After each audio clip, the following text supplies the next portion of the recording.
ಮೊದಲಿಗೆ ಎಲ್ಲರೂ ತಮ್ಮ ಹೆಸರನ್ನ ರೀನೇಮ್ ಮಾಡ್ಕೊಂಡು ಅವ್ರು ಯಾವ ಊರು ಅನ್ನೋದನ್ನ ಫಸ್ಟ್ ಮೆನ್ಷನ್ ಮಾಡೋಣ. ಈ ದಿನದ 3ನೇ ಸೆಷನ್ ಅನ್ನು ನಡೆಸಿಕೊಡಲಿದ್ದಾರೆ ಶ್ರೀ ಸುವರ್ಣ ಗೌರಹರಿದಾಸ್ ಪ್ರಭುಗಳು.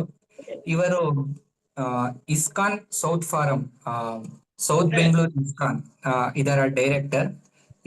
ಇವರ education BE in electronic and communication, RV college of engineering ಅಲ್ಲಿ ಬಿಇ ಮುಗಿಸಿರುತ್ತಾರೆ. ಇವರು IBM ನಲ್ಲಿ ಅಸೋಸಿಯೇಟ್ ಸಾಫ್ಟ್ವೇರ್ ಇಂಜಿನಿಯರಿಂಗ್ ಆಗಿ 4 ವರ್ಷ ಕೆಲಸ ಮಾಡಿರುತ್ತಾರೆ. ಮೊದಲಿಗೆ ನಿಮ್ಗೆ ನಾವೆಲ್ಲರೂ ವಿಡಿಯೋನ ಆನ್ ಮಾಡ್ಕೊಂಡು ಬಹಳ ಶಿಸ್ತಿನಿಂದ ಸೆಷನ್ ಅಲ್ಲಿ ಭಾಗವಹಿಸೋಣ. ನಿಮ್ಗೆ ಏನೇ ಡೌಟ್ಸ್ ಇದು ಒಂದು ಬುಕ್ಕು ಪೆನ್ ಪೇಪರ್ ಇಟ್ಕೊಂಡು ನಿಮ್ಗೆ ನಾವು ಇಂಪಾರ್ಟೆಂಟ್ ಪಾಯಿಂಟ್ಸ್ ನೆಲ್ಲ ನೋಟ್ ಡೌನ್ ಮಾಡ್ಕೊಂಡು ಕಾರ್ಯಕ್ರಮದ ಕೊನೆಯಲ್ಲಿ ಹ್ಯಾಂಡ್ ರೈಸ್ ಮಾಡಿ ಪ್ರಭುಗಳನ್ನ ಕ್ವಶನ್ ಕೇಳಿ. ಮಧ್ಯದಲ್ಲಿ ಯಾರು ಅನ್ಮ್ಯೂಟ್ ಮಾಡ್ಕೋಬೇಡಿ. ಹರೇ ಕೃಷ್ಣ, ಎಲ್ಲರಿಗೂ ಹರೇ ಕೃಷ್ಣ. ಮತ್ತೊಮ್ಮೆ ತಮಗೆಲ್ಲರಿಗೂ ಸ್ವಾಗತ. ಸುವರ್ಣ ಗೌರವ್ ಹರಿದಾಸ್ ಪ್ರಭುಗಳಿಗೂ ಸ್ವಾಗತ. Hare Krishna prabhu, over to you prabhu. Hare Krishna. Thank you Sunil prabhu, ಧನ್ಯವಾದ. ಈಗ ನಾವು ಕ್ಲಾಸ್ ಅನ್ನ ಸ್ಟಾರ್ಟ್ ಮಾಡೋಣ.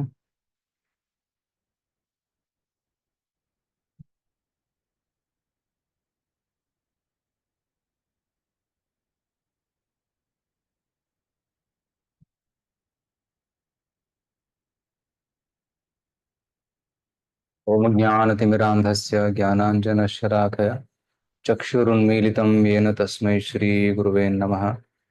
ನಮೋ ವಿಷ್ಣುಪಾದಾಯ ಕೃಷ್ಣಪ್ರೇಷ್ಠಾಯ ಭೂತಲೆ ಶ್ರೀಮತೆ ಭಕ್ತಿವೇದಾಂತ ಸ್ವಾಮಿನಿತಿ ನಾಮಿನಿ. ನಮಸ್ತೆ ಸಾರಸ್ವತೆ ದೇವೆ ಗೌರವಾಣಿ ಪ್ರಚಾರಣೆ ನಿರ್ವಿಶೇಷ ಶೂನ್ಯವಾದಿ ಪಾಶ್ಚಾತ್ಯ ದೇಶತಾರಿಣಿ. ವಾಂಛಾಕಲ್ಪತರುಭ್ಯಶ್ಚ ಕೃಪಾ ಸಿಂಧುಭ್ಯೇವ ಚ ಪತಿತಾನಾಂ ಪಾವನೇಭ್ಯೋ ವೈಷ್ಣವೇಭ್ಯೋ ನಮೋ ನಮಃ.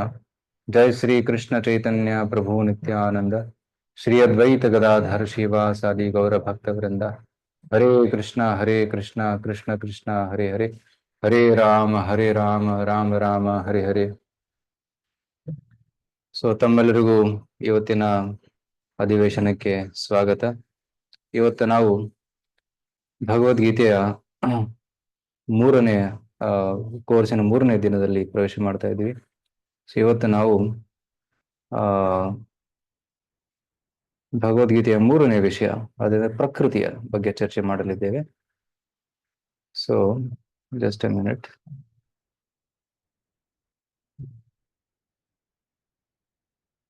ನೆಟ್ವರ್ಕ್ ಚೇಂಜ್ ಮಾಡಿದ್ವಿ.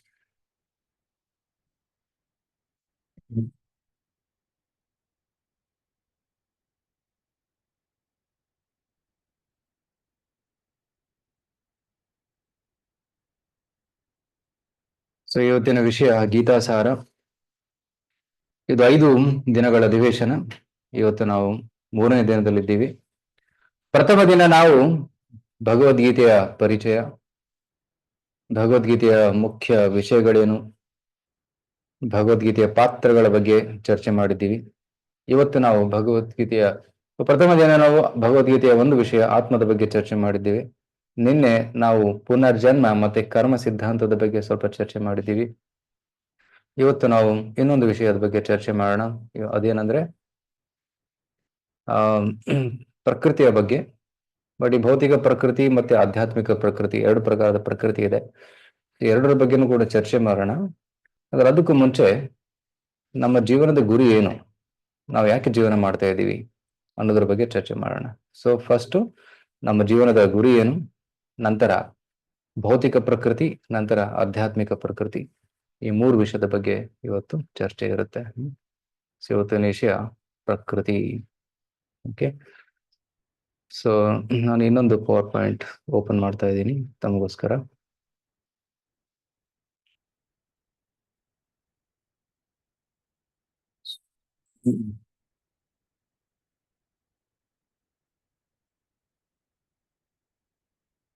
ನಾವು ಇನ್ನೊಂದು ಕಾರ್ಯಕ್ರಮ ಮಾಡಿದ್ದೀವಿ, ಆತ್ಮಾನ್ವೇಷಣೆ ಅಂತ. ಅಲ್ಲಿಂದ ಕೆಲವೊಂದು ವಿಷಯಗಳನ್ನ ಇವತ್ತು ಚರ್ಚೆ ಮಾಡಲು ಇಷ್ಟಪಡ್ತೇನೆ.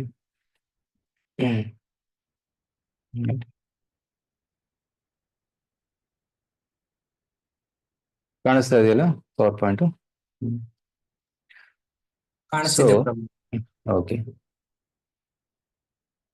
ಎಲ್ಲರೂ ಏನನ್ನು ಹುಡುಕುತ್ತಿದ್ದಾರೆ? ರೈಟ್, ಜೀವನದಲ್ಲಿ ತುಂಬಾ ಜನ ಹುಡುಕ್ತಾ ಇದ್ದಾರೆ, ಆದ್ರೆ ಏನ್ ಹುಡುಕ್ತಾ ಇದ್ದಾರೆ? ರೈಟ್. ಸೊ ಕೆಲವರು ಒಂದು ಹಾಡು ಬರೆದಿದ್ದಾರೆ, ಎಲ್ಲರೂ ಮಾಡುವುದು ಹೊಟ್ಟೆಗಾಗಿ, ಗೇಣು ಬಟ್ಟೆಗಾಗಿ, ತುತ್ತು ಹಿಟ್ಟಿಗಾಗಿ. ರೈಟ್. ಸೊ ಜನ ಕಷ್ಟ ಪಡ್ತಾ ಇದ್ದಾರೆ, ಹುಡುಕ್ತಾ ಇದ್ದಾರೆ. ಏನ್ ಹುಡುಕ್ತಾ ಇದ್ದಾರೆ? ಕೆಲವರು ಊಟ ಮಾಡಕ್ಕೆ ಊಟ ಹುಡುಕ್ತಾ ಇದ್ದಾರೆ, ಕೆಲವರು ದುಡ್ಡು ಹುಡುಕ್ತಾ ಇದ್ದಾರೆ. ಆದ್ರೆ ಅದರ ಹಿಂದೆ ಏನಿದೆ? ಬಯಕೆ ಏನಿದೆ? ನಾನು ಊಟ ಮಾಡಿದ್ರೆ ಸುಖವಾಗಿರ್ತೀನಿ, ನನ್ನ ಹತ್ರ ದುಡ್ಡಿದ್ರೆ ನಾನು ಸುಖವಾಗಿರ್ತೀನಿ, ನನ್ನ ಹತ್ರ ಒಳ್ಳೆ ಸಂಬಂಧಗಳಿದ್ರೆ ನಾನು ಸುಖವಾಗಿರ್ತೀನಿ. ರೈಟ್. ಸೊ ಸಾಮಾನ್ಯವಾಗಿ ಎಲ್ಲರೂ ತಮ್ಮ ಸುಖವನ್ನೇ ಹುಡುಕುತ್ತಿದ್ದಾರೆ, ಬಯಸುತ್ತಿದ್ದಾರೆ. They are all searching for happiness. ಸುಖದ ಹುಡುಕಿನಲ್ಲಿ ಜೀವನವನ್ನ ನಾವೆಲ್ಲರೂ ಕಳೀತಾ ಇದ್ದೀವಿ.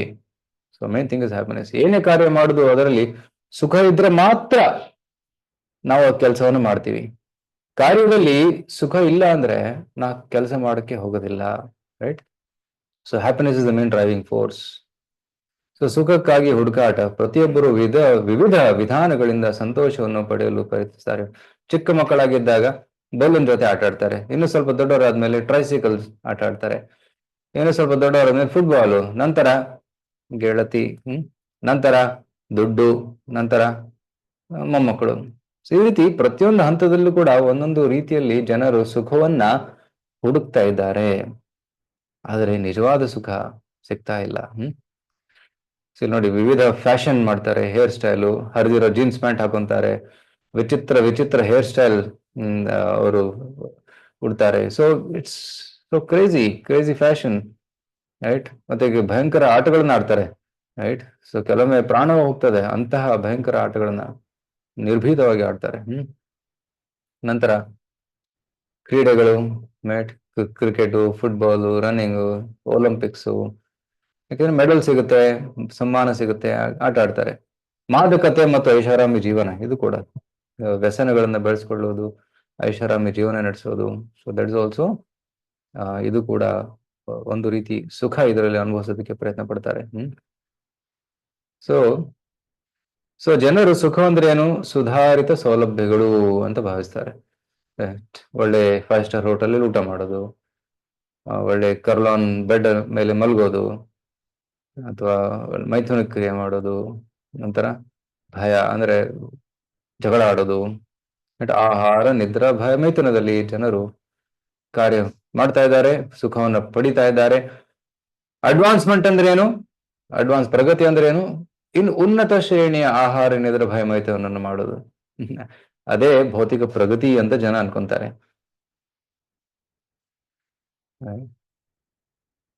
ಆದ್ರೆ ಪ್ರಾಣಿಗಳು ಕೂಡ ಈ 4ನ್ನೇ ಮಾಡ್ತಾರೆ. ಅವರಲ್ಲಿ ಕೂಡ ಸ್ನೇಹಿತರಿದ್ದಾರೆ, ಸಂಬಂಧಗಳಿವೆ, ಅವು ಮೋಜು ಮಾಡ್ತವೆ, ಅವರಲ್ಲಿ ಕೂಡ ಕುಟುಂಬ ಇದೆ, ಅವರು ಕೂಡ ಊಟ ಮಾಡ್ತಾರೆ. ಆನೆ ನೋಡಿ ಎಷ್ಟು ಸುಮಾರು 50 kg ತಿನ್ನುತ್ತೆ ಪ್ರತಿದಿನಕ್ಕೆ, ಅಷ್ಟು ಊಟ ಮಾಡುತ್ತೆ.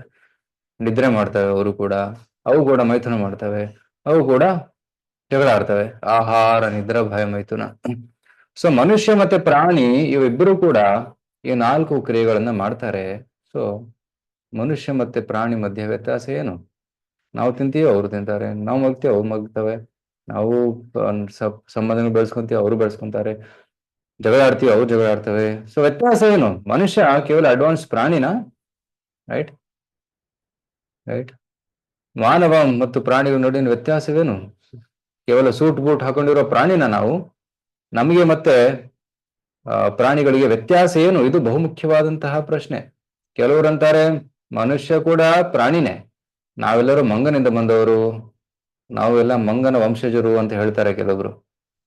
ಬಟ್ ಈ ಡಾರ್ವಿನ್ ವಿಕಾಸವಾದ ಸಿದ್ಧಾಂತಕ್ಕೂ ಕೂಡ ಯಾವುದೇ ಪ್ರಮಾಣ ಇನ್ನೂ ಸಿಕ್ಕಿಲ್ಲ. ರೈಟ್. ಕೆಲವು ವಿಜ್ಞಾನಿಗಳು ಹೇಳ್ತಾರೆ ಮಂಗನಿಂದ ಮಾನವ ಬಂದ ಅಂತ ಹೇಳೋದಕ್ಕೆ ಪ್ರಮಾಣ ಯಾವುದೂ ಇಲ್ಲ, ಇನ್ನೂ ಸಿಕ್ಕಿಲ್ಲ. ಸೊ ಕೆಲವು ವಿಜ್ಞಾನಿಗಳು ಈ ಡಾರ್ವಿನ್ ಸಿದ್ಧಾಂತವನ್ನ ತಿರಸ್ಕರಿಸಿದ್ದಾರೆ. ಸೊ ಮನುಷ್ಯ ಕೇವಲ ಪ್ರಗತ ಪ್ರಾಣಿನ, ಪ್ರಾಣಿ ಜೀವಿನ? ನೋಡಿ, ಎಲ್ಲಾ ಪ್ರಾಣಿಗಳಿಗೂ ಒಂದೊಂದು ವಿಶೇಷತೆ ಇದೆ. ಹದ್ದು ಮೇಲಿಂದ ತುಂಬಾ ಎತ್ತರದಿಂದ ಅದು ಕೆಳಗಿರುವ ಒಂದು ಇಲಿಯನ್ನ ನೋಡಬಹುದು. ಕುದುರೆ ವೇಗವಾಗಿ ಓಡಬಹುದು. ನಾಯಿ ಅದು ವಾಸನೆಯನ್ನ ನೋಡಿ ಕಳ್ಳನನ್ನ ಪತ್ತೆ ಹಚ್ಚಬಹುದು. ಆನೆ ಅದರಲ್ಲಿ ತುಂಬಾ ಬಲ ಇದೆ, ವೆರಿ ಶಕ್ತಿಶಾಲಿಯಾದಂತಹ ಪ್ರಾಣಿ ಅದು. ರೈಟ್. ಕರಡಿ ಇದು 6 ತಿಂಗಳು ಮಲಗುತ್ತಂತೆ. ವಿಶೇಷವಾಗಿ ಹಿಮಾಲಯದಲ್ಲಿರುವಂತಹ ಪ್ರಾಣಿ. ಇದು 6 ತಿಂಗಳು ಮಲಗುತ್ತೆ. ಸೊ ಕೋಗಿಲೆ ಹೂ ಅಂತ ಚೆನ್ನಾಗಿ ಕೂಗುತ್ತೆ, ಸುಂದರವಾಗಿ ಮಧುರವಾಗಿ ಕೂಗುತ್ತೆ. ಸೊ ಎಲ್ಲ ಪ್ರಾಣಿಗಳಲ್ಲಿ, ಪಕ್ಷಿಗಳಲ್ಲಿ ವಿಶೇಷತೆ ಇದೆ. ಸೊ ಈ ಪ್ರಾಣಿಯ ವಿಶೇಷತೆ ಏನು ಅನ್ನೋ ಒಂದು ಪ್ರಶ್ನೆ. ಪ್ರಾಣಿಗಳು ಕೂಡ ಆಹಾರ ನಿದ್ರೆ ಭಯಮಂತನ್ ಮಾಡ್ತವೆ, ಮನುಷ್ಯ ಕೂಡ ಆಹಾರ ನಿದ್ರೆ ಭಯಮಂತನ್ ಮಾಡ್ತಾನೆ. ಸೊ ಮನುಷ್ಯನ ಒಂದು ವಿಶೇಷತೆ ಏನು ಅಂತ ಒಂದು ಪ್ರಶ್ನೆ ಬರಬಹುದು. ರೈಟ್. ಸೊ ಮನುಷ್ಯನ ವಿಶೇಷತೆ, ಕೆಲವರು ಹೇಳ್ತಾರೆ ಮನುಷ್ಯನ ವಿಶೇಷತೆ ಏನಂದ್ರೆ ಮನುಷ್ಯನಲ್ಲಿ ಒಂದು ಚಿಂತನಾ ಶಕ್ತಿ ಇದೆ, ವಿವೇಕ ಶಕ್ತಿ ಇದೆ ಅಂತ. ರೈಟ್. ತಂತ್ರಜ್ಞಾನವನ್ನು ಹೊಂದಿದ್ದಾನೆ ಅಂತ. ಹಿಂದಿನ ಕಾಲದಲ್ಲಿ ತಂತ್ರಜ್ಞಾನ ಇರಲಿಲ್ಲ. ಈಗ ನಮ್ಮ ಹತ್ರ ಅಡ್ವಾನ್ಸ್ ಲ್ಯಾಪ್ಟಾಪ್ ಇದೆ, ಮೊಬೈಲ್ ಇದೆ, ಕಂಪ್ಯೂಟರ್ ಇದೆ, ಐಪ್ಯಾಡ್ಸ್ ಇದೆ, ಇವೆಲ್ಲ ಇದಾವೆ. ಸೊ ನಾವು ಇವುಗಳನ್ನ ಸೃಷ್ಟಿ ಮಾಡಿದ್ದೀವಿ ಮತ್ತೆ ಇವುಗಳನ್ನ ಬಳಸ್ತಾ ಇದ್ದೀವಿ ಅಂತ ಹೇಳ್ತಾರೆ. ಬಟ್ ಈ ಆಧುನಿಕ ತಂತ್ರಜ್ಞಾನದಿಂದ ಮನುಷ್ಯನಿಗೆ ಏನ್ ಸಿಕ್ಕಿದೆ ನೋಡಿ. ಆಧುನಿಕ ಮಾನವರು ಇಷ್ಟೆಲ್ಲ ತಂತ್ರಜ್ಞಾನ ಹೊಂದು ಕೂಡ ಅಸಮಾಧಾನರಾಗಿದ್ದಾರೆ, ಆತಂಕದಿಂದ ತುಂಬಿದ್ದಾರೆ. ಆತಂಕ, ಭಯ ಇತ್ತೀಚೆಗೆ ಯಾವಾಗ ಎಲ್ಲಿ ಟೆರರಿಸ್ಟ್ ಬರ್ತಾರೆ, ಎಲ್ಲಿ ಯುದ್ಧ ಆಗುತ್ತೆ ಅಂತ ಆತಂಕ. ಒತ್ತಡದಲ್ಲಿ ತುಂಬಾ ಟೆನ್ಷನ್, ಸ್ಟ್ರೆಸ್ ಇದೆ, ಸ್ಟ್ರೆಸ್. ನೋಡಿ, ಬೆಂಗಳೂರಂತಹ ನಗರದಲ್ಲಿ ಎಷ್ಟು ಕೋಟಿ ಜನ ಇದ್ದಾರೆ, 1.5 ಕೋಟಿ ಜನ ಇದ್ದಾರೆ. ಸುಮಾರು ಜನ ಸಾಫ್ಟ್ವೇರ್ ಅಲ್ಲಿ ಕೆಲಸ ಮಾಡ್ತಾರೆ. ಎಷ್ಟು ಒತ್ತಡ, ಮಾನಸಿಕ ಒತ್ತಡ. ಒಂದು ಕಾಲದಲ್ಲಿ ಬೆಂಗಳೂರನ್ನ ಸೂಸೈಡ್ ಕ್ಯಾಪಿಟಲ್ ಅಂತ ಕರಿತಾ ಇದ್ರು. ಯಾಕಂದ್ರೆ ಪ್ರತಿ ವಾರ ಒಬ್ರೊಬ್ರು ಸೂಸೈಡ್ ಮಾಡ್ಕೊಂತ ಇದ್ರು. ಸೊ ಸೂಸೈಡ್ ಕ್ಯಾಪಿಟಲ್ ಆಗಿಬಿಟ್ಟಿತ್ತಂತೆ. ಖಿನ್ನತೆಗೆ ಒಳಗಾಗಿದ್ದಾರೆ ಮತ್ತು ಎಲ್ಲಕ್ಕಿಂತ ಹೆಚ್ಚಾಗಿ ಅತೃಪ್ತರಾಗಿದ್ದಾರೆ. ಫ್ರೆಂಡ್ಸ್, ಆಧುನಿಕ ಜಗತ್ತಿನಲ್ಲಿ ಈ ಒಂದು ಬೆಳವಣಿಗೆಗಳನ್ನ ನಾವು ನೋಡಬಹುದು. ಇದು ಪ್ರಗತಿನ. ಸೂಸೈಡ್ ರೇಟ್ ಹೆಚ್ಚಾಗ್ತಾ ಇದೆ, ಡಿವೋರ್ಸ್ ರೇಟ್ ಹೆಚ್ಚಾಗ್ತಾ ಇದೆ, ಆಕ್ಸಿಡೆಂಟ್ ರೇಟ್ ಹೆಚ್ಚಾಗ್ತಾ ಇದೆ, ಪ್ರದೂಷಣ ಹೆಚ್ಚಾಗ್ತಾ ಇದೆ, ನೀರುಗಳೆಲ್ಲ, ನದಿಗಳೆಲ್ಲ ಪ್ರದೂಷಿತವಾಗುತ್ತಿದ್ದಾವೆ. ಸೊ ಎಲ್ಲ ಕೆಡ್ತಾ ಇದೆ. ತಂತ್ರಜ್ಞಾನ ಸುಧಾರಣೆ ಆಗ್ತಾ ಇದೆ, ಅದರ ಜೊತೆ ಪರಿಸರ ಕೆಡ್ತಾ ಇದೆ, ಮಾನಸಿಕ ಸ್ಥಿತಿ ಕೆಡ್ತಾ ಇದೆ. ನಂಬರ್ ಆಫ್ ಹಾಸ್ಪಿಟಲ್ಸ್ ಹೆಚ್ಚಾಗ್ತಾ ಇದಾವೆ. ಮೊದಲು ಒಂದೂರಿಗೆ ಒಂದು ಹಾಸ್ಪಿಟಲ್ ಇದ್ರೆ ಸಾಕಿತ್ತು. ಬಟ್ ಈಗ ನೋಡಿ ಎಷ್ಟು ರೋಗಗಳು, ಎಷ್ಟು ರೋಗಿಗಳು ಕೂಡ. ಸೊ ವಿಶೇಷವಾಗಿ ಮನೋರೋಗ ಹೆಚ್ಚಾಗ್ತಾ ಇದೆ ಈ ಕಾಲದಲ್ಲಿ. ರೈಟ್. ನಾನು ಕೆಲವೊಮ್ಮೆ ನಿಮ್ಹಾನ್ಸ್ ಡಾಕ್ಟರ್ಸ್ ಮತ್ತೆ ಕೆಲವೊಂದು ಹಾಸ್ಪಿಟಲ್ಸ್ ಜೊತೆ ಇಂಟ್ರಾಕ್ಟ್ ಮಾಡ್ತಾ ಇರ್ತೀನಿ. ಅವ್ರು ಹೇಳ್ತಾರೆ, ಈ ಕಲಿಯುಗದಲ್ಲಿ, ಆಧುನಿಕ ಯುಗದಲ್ಲಿ ಮಾನಸಿಕ ರೋಗಗಳು ಹೆಚ್ಚಾಗ್ತಾ ಇದ್ದಾವೆ ಅಂತ ಹೇಳ್ತಾರೆ. ಸೊ ಇದು ಪ್ರಗತಿಯ ಲಕ್ಷಣನ? ಸೊ ಆದ್ರೆ ಪ್ರಾಣಿಗಳ ಜೀವನ ಏನು ಉತ್ತಮ ಅಂತ ಹೇಳ್ಬೋದು. ಅವರಲ್ಲಿ ಗಲಭೆಗಳಿಲ್ಲ, ಅವರ ಆತ್ಮಹತ್ಯೆ ಮಾಡಿಕೊಳ್ಳಲ್ಲ, ರೈಟ್, ಡೈವರ್ಸ್ ಇಲ್ಲ, ಮಾದಕ ದ್ರವ್ಯ ಸೇವನೆ ಇಲ್ಲ. ಒಂದು ರೀತಿ ನೋಡಿದ್ರೆ ಪ್ರಾಣಿಗಳ ಜೀವನ ಉತ್ತಮ ಅಂತ ಅನ್ಸುತ್ತೆ ಮನುಷ್ಯನ ಸ್ಥಿತಿಗೆ ಹೋಲಿಸಿದ್ರೆ. ಸೊ ಮನುಷ್ಯ ಹೇಗೆ ಶ್ರೇಷ್ಠ, ಪ್ರಾಣಿಗಿಂತಲೂ ಶ್ರೇಷ್ಠ ಹೇಗೆ ಅಂತ ಹೇಳ್ಬೋದು. ಸೊ ಮನುಷ್ಯನಲ್ಲಿ ವಿಚಾರ ಶಕ್ತಿ ಇದೆ, ಪ್ರಾಣಿಗಳಲ್ಲಿ ಕೂಡ ವಿಚಾರ ಶಕ್ತಿ ಇದೆ. ರೈಟ್. ಮನುಷ್ಯ ಏನೇ ಮಾಡೋ ಮುಂಚೆ ಯೋಚನೆ ಮಾಡಬಹುದು, ಯೋಚನೆ ಮಾಡಿ ಕೆಲಸ ಮಾಡ್ತಾನೆ. ಪ್ರಾಣಿಗಳು ಕೂಡ ಮಾಡ್ತವೆ. ಏನಾದ್ರು ತಿನ್ನೋ ಮುಂಚೆ ವಾಸನೆ ನೋಡಿ ಅದು ಸರಿ ಇದೆಯೋ ಕೆಟ್ಟಿದೆಯೋ ಅಂತ ನೋಡಿ ಅದನ್ನ ತಿಂತಾರೆ. ಬೆಕ್ಕು ಮನೆಯಲ್ಲಿ ಬಂದು ಹಾಲು ಕುಡಿಬೇಕಾದ್ರೆ ನೋಡುತ್ತೆ ಅಕ್ಕ ಪಕ್ಕ ಯಾರಿದ್ದಾರೆ ಯಾರಿಲ್ಲ, ಯಾರು ಇಲ್ಲದೇ ಇರುವಾಗ ಬಂದು ಅದು ಹಾಲು ಕುಡಿಯುತ್ತೆ. ಅದನ್ನು ಕೂಡ ವಿಚಾರ ಶಕ್ತಿ ಇದೆ, ವಿವೇಕ ಇದೆ. ಆದ್ರೆ ವಿವೇಕ ಯಾವುದಕ್ಕೆ ಬಳಸ್ತಾ ಇದೆ? ಅದು ಆಹಾರ, ನಿದ್ರಾ, ಭಯಮೈಥುನಕ್ಕೆ ಮಾತ್ರ ಬಳಸ್ತಾ ಇದೆ. ಹೇಗೆ ಚೆನ್ನಾಗಿ ತಿನ್ನೋದು, ಹೇಗೆ ಚೆನ್ನಾಗಿ ಮಲಗೋದು, ಇದ್ರ ಬಗ್ಗೆ ಯೋಚನೆ ಮಾಡ್ತಾ ಇದೆ. ಆದ್ರೆ ಮನುಷ್ಯ ಆಹಾರ, ನಿದ್ರಾ, ಭಯಮೈಥುನವನ್ನ ಮೀರಿ ಇನ್ನು ಉತ್ತಮವಾದ ಚಿಂತನೆಯನ್ನ ಮಾಡಬಹುದು. ಅದೇ ಮನುಷ್ಯನ ವಿಶೇಷತೆ.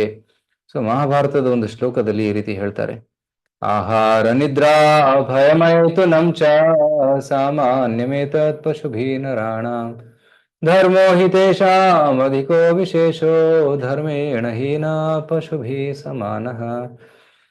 ಮನುಷ್ಯ ಮತ್ತೆ ಪ್ರಾಣಿಗಳಲ್ಲಿ ಸಮಾನವಾದದ್ದು 4. ಆಲ್ರೆಡಿ ಚರ್ಚೆ ಮಾಡಿದೀವಿ ಅದರ ಬಗ್ಗೆ. ಆಹಾರ, ನಿದ್ರಾ, ಭಯಮೈಥುನ. ಸಾಮಾನ್ಯಮೇತದ್, ಈ 4 ಪಶು ಮತ್ತೆ ನರಾಣಾಂ ಸಾಮಾನ್ಯಂ. ಮನುಷ್ಯನ ವಿಶೇಷತೆ ಏನು? ಧರ್ಮೋ ಹಿತೇಶಾಂ ಅಧಿಕೋ ವಿಶೇಷೋ. ಮನುಷ್ಯನ ವಿಶೇಷತೆ ಅಂದ್ರೆ ಏನು? ಧರ್ಮ ಪಾಲನೆ ಮಾಡಬಹುದು ಮನುಷ್ಯ. ಧರ್ಮೋ ಹಿತೇಶಾಂ ಅಧಿಕೋ ವಿಶೇಷ.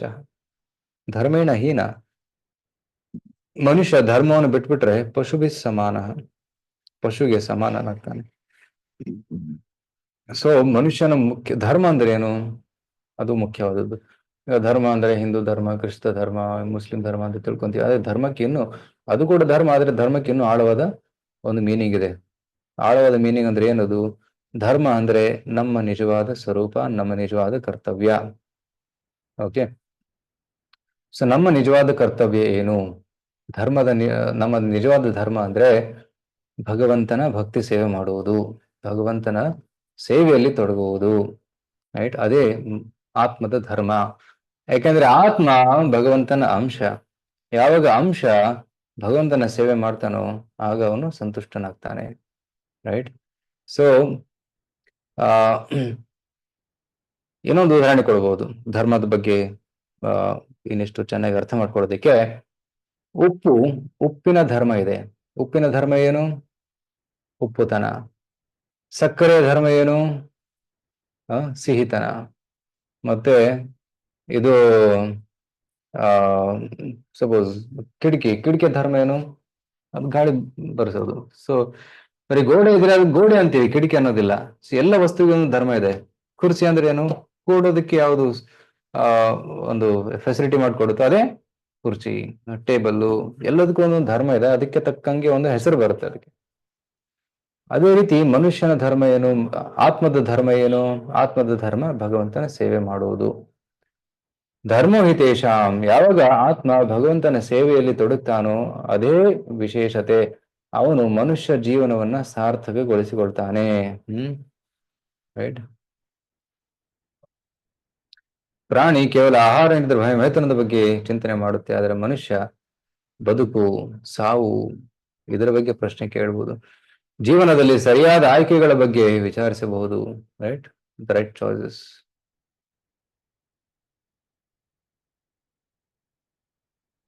ಮತ್ತೆ ಹಲವಾರು ಪ್ರಶ್ನೆಗಳು ಕೇಳಬಹುದು. ನಾನು ಯಾರು?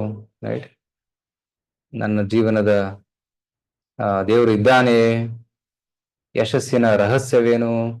ನಿಜವಾದ ಗುರುವನ್ನು ಹುಡುಕುವುದು ಹೇಗೆ? ಸಾವಿನ ನಂತರ ಜೀವನವಿದೆ? ರೈಟ್, ಈ ರೀತಿ ಹಲವಾರು ಪ್ರಶ್ನೆಗಳು. ಪರಮ ಪುರುಷ ಯಾರು? ಜೀವನದಲ್ಲಿ ನಮಗೆ ಬೇಕಾದುದನ್ನು ನಾವು ಪಡೆಯಬಹುದೇ? ಅಪರಿಮಿತ ಸಂತೋಷವನ್ನು ಸಾಧಿಸುವುದು ಹೇಗೆ?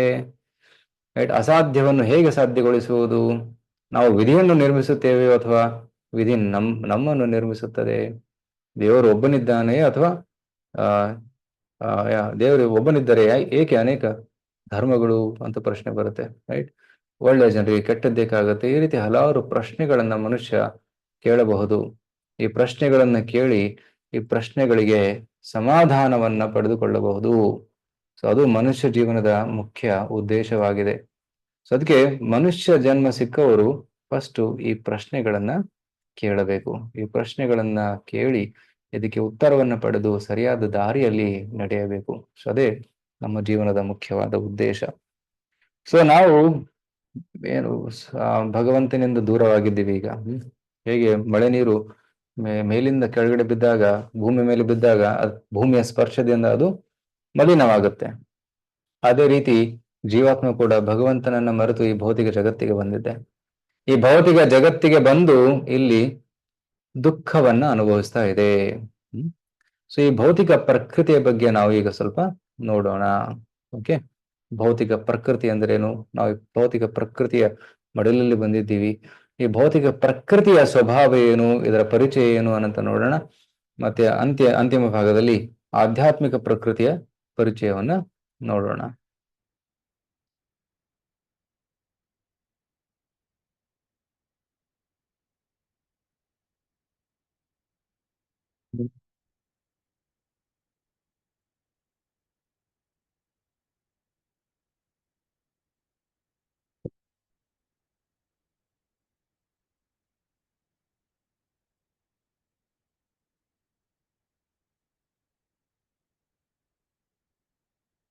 ಸೊ ಮನುಷ್ಯ ಜನ್ಮ ಸಿಕ್ಕ ಮೇಲೆ ನಾವು ಎಲ್ಲರೂ ಎರಡು ಪ್ರಶ್ನೆಗಳನ್ನ ಕೇಳಬೇಕು. ನಾನು ಯಾಕೆ ಬಳಲುತ್ತಿದ್ದೇನೆ? Why am I suffering? First of all, am I suffering? ನಾನು ಬಳಲುತ್ತಿದ್ದೇನೆ. ಕೆಲವು ತಿಳುವಂತಾರೆ ನಾನು ತುಂಬಾ ಸಂತೋಷವಾಗಿದ್ದೇನೆ ಅಂತ. ನೋಡೋಣ, ಇವತ್ತು ಚರ್ಚೆ ಮಾಡೋಣ. ಮತ್ತೆ ಈ ಜೀವನದ ನಂತರ ನಾನು ಎಲ್ಲಿಗೆ ಹೋಗ್ತೇನೆ, ಈ ಎರಡು ಪ್ರಶ್ನೆಗಳನ್ನು ನಾವೆಲ್ಲರೂ ಮಾಡಬೇಕು. ಸೊ ಎರಡು ಪ್ರಶ್ನೆಗಳ ಉತ್ತರವನ್ನ ನಾವು ನೋಡೋಣ. ಸೊ ಜೀವನದ ನಿಜವಾದ ತೊಂದರೆಗಳು ಯಾವುವು? ಓಕೆ, ನಾನು ಯಾಕೆ ಬಳಲುತ್ತಿದ್ದೇನೆ? ಸೊ ಕೆಲವೊಬ್ರು, ಎಲ್ಲರಿಗೂ ತೊಂದರೆ ಇದೆ ಜೀವನದಲ್ಲಿ.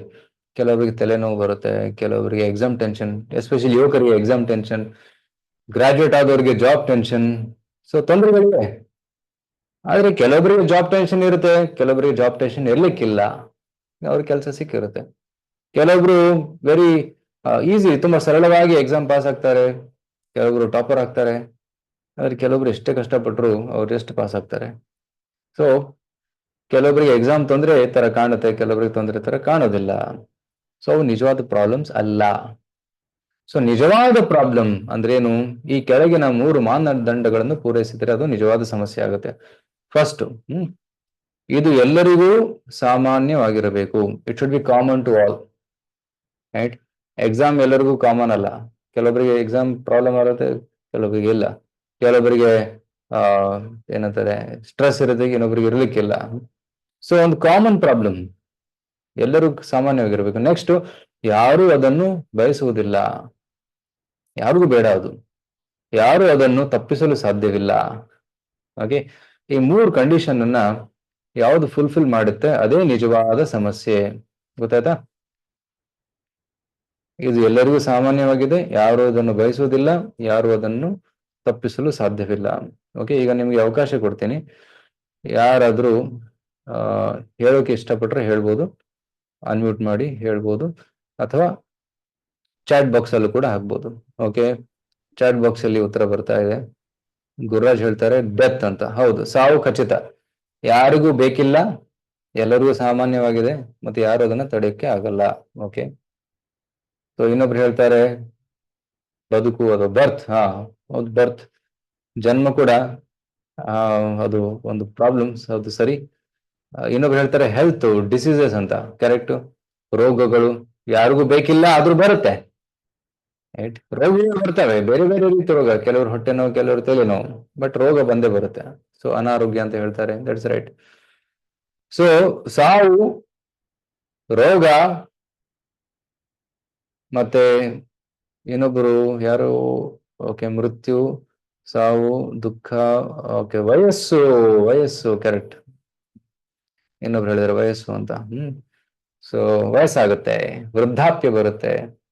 ಸೊ ವೃದ್ಧಾಪ್ಯದಲ್ಲಿ ತುಂಬಾ ಕಷ್ಟ ಆಗುತ್ತೆ. ಅಂಗಂ ಗಲಿತಂ ಫಲಿತಂ ಮುಂಡಂ ದಶನ ವಿಹೀನಂ ಜಾತುಂ ತುಂಡಂ ವೃದ್ಧೋ ಯಾತಿ ಗೃಹತ್ವ ದಂಡಂ ತದಪಿನ ಮುಂಚತಿ ಆಶಾ ಪಿಂಡಂ. ಸೊ ವೃದ್ಧಾಪ್ಯ ಅಂದ್ರೆ ಹೇಗೆ ಅಂದ್ರೆ ಬೆನ್ನು ಬಗ್ಗುತ್ತೆ, ಕಣ್ಣು ಕಾಣಿಸೋದಿಲ್ಲ, ಕೂದಲೆಲ್ಲ ಬಿದ್ದೋಗುತ್ತೆ, ಹಲ್ಲು ಬಚ್ಚಬಾಯಿ ಆಗುತ್ತೆ. ಸೊ ಈ ರೀತಿ ವೃದ್ಧಾಪ್ಯ ಕೂಡ ಒಂದು ತೊಂದರೆ. ಸೊ ಸಾವು, ಮತ್ತೆ ವೃದ್ಧಾಪ್ಯ, ಮತ್ತೆ ರೋಗಗಳು. ಇದಕ್ಕೆ ಮೂಲ ಕಾರಣ ಜನ್ಮ. ಅದಕ್ಕೆ ಜನ್ಮ ಕೂಡ, ಹುಟ್ಟು ಕೂಡ ಒಂದು ತೊಂದರೆಯಾಗಿದೆ. ಓಕೆ, ಹುಟ್ಟು ಮತ್ತೆ ಸಾವು, ಹುಟ್ಟು ಮತ್ತೆ ಸಾವಿನ ಮಧ್ಯೆ ಇದೆ ರೋಗ ಮತ್ತೆ ವೃದ್ಧಾಪ್ಯ. ಸೊ ಇವೆಲ್ಲ 4 ಪ್ರಾಬ್ಲಮ್ಸ್. ಸೊ ಇದು ಭಗವದ್ಗೀತೆಯ ವಾಕ್ಯ. ಜನ್ಮ ಮೃತ್ಯು ಜರ ವ್ಯಾಧಿ ದುಃಖ ದೋಷಾಣು ದರ್ಶನಂ. ರೈಟ್. ಸೊ ಕೆಲವರು ಹೇಳ್ತಾರೆ ಸೂಸೈಡ್ಸ್, ಎಲ್ಲರೂ ಸೂಸೈಡ್ ಮಾಡ್ಕೊಳ್ಳೋದಿಲ್ಲ. ಅದು ಕೂಡ ಮಾನಸಿಕ ರೋಗ, ಮಾನಸಿಕ ರೋಗದಲ್ಲಿ ಸೂಸೈಡ್ಸ್ ಬರುತ್ತೆ. ಓಕೆ, ಕೆಲವರು ಲೋ ಬ್ರೇಕಪ್ ಅಂತಾರೆ, ಎಲ್ಲರಿಗೂ ಕಾಮನ್ ಅಲ್ಲ ಅದು. ಕೆಲವರಿಗೆ ಆಗುತ್ತೆ, ಕೆಲವರಿಗೆ ಆಗ್ಲಿಕ್ಕಿಲ್ಲ. ಕೆಲವರು ಹೇಳ್ತಾರೆ ಹಸಿವು, ಹಸಿವು ಕೂಡ ಒಂದು ಹೆಲ್ತ್ ಪ್ರಾಬ್ಲಮ್ ತರ ತಗೋಬಹುದು. ರೈಟ್. ಸೊ ದುಶ್ಚಟಗಳು, ಎಲ್ಲರಿಗೂ ಪ್ರಾಬ್ಲಮ್ ಇಲ್ಲ. ಸೊ ಎಲ್ಲವನ್ನ ಆಕ್ಚುಲಿ 4 ಕ್ಯಾಟಗರಿಯಲ್ಲಿ ಆಗ್ಬೋದು. ಸೊ 4 ಕ್ಯಾಟಗರಿಯಲ್ಲಿ, ಜನ್ಮ ಮೃತ್ಯು ಜರ ವ್ಯಾಧಿ ಕ್ಯಾಟಗರಿಯಲ್ಲಿ ಎಲ್ಲ ಪ್ರಾಬ್ಲಮ್ಸ್ ಬಂದ್ಬಿಡ್ತವೆ. So broad categories. ಓಕೆ, ಜನ್ಮ ಮೃತ್ಯು ಜರ ವ್ಯಾಧಿ ದುಃಖ ದೋಷ ಅನುದರ್ಶನಂ. ಸೊ ಭಗವದ್ಗೀತೆಯ 13ನೇ ಅಧ್ಯಾಯದಲ್ಲಿ ಇದನ್ನ ಹೇಳಿದ್ದಾರೆ, ಜನ್ಮ ಮೃತ್ಯು ಜರ ವ್ಯಾಧಿ ದುಃಖ ದೋಷ ಅನುದರ್ಶನಂ ಅಂತ.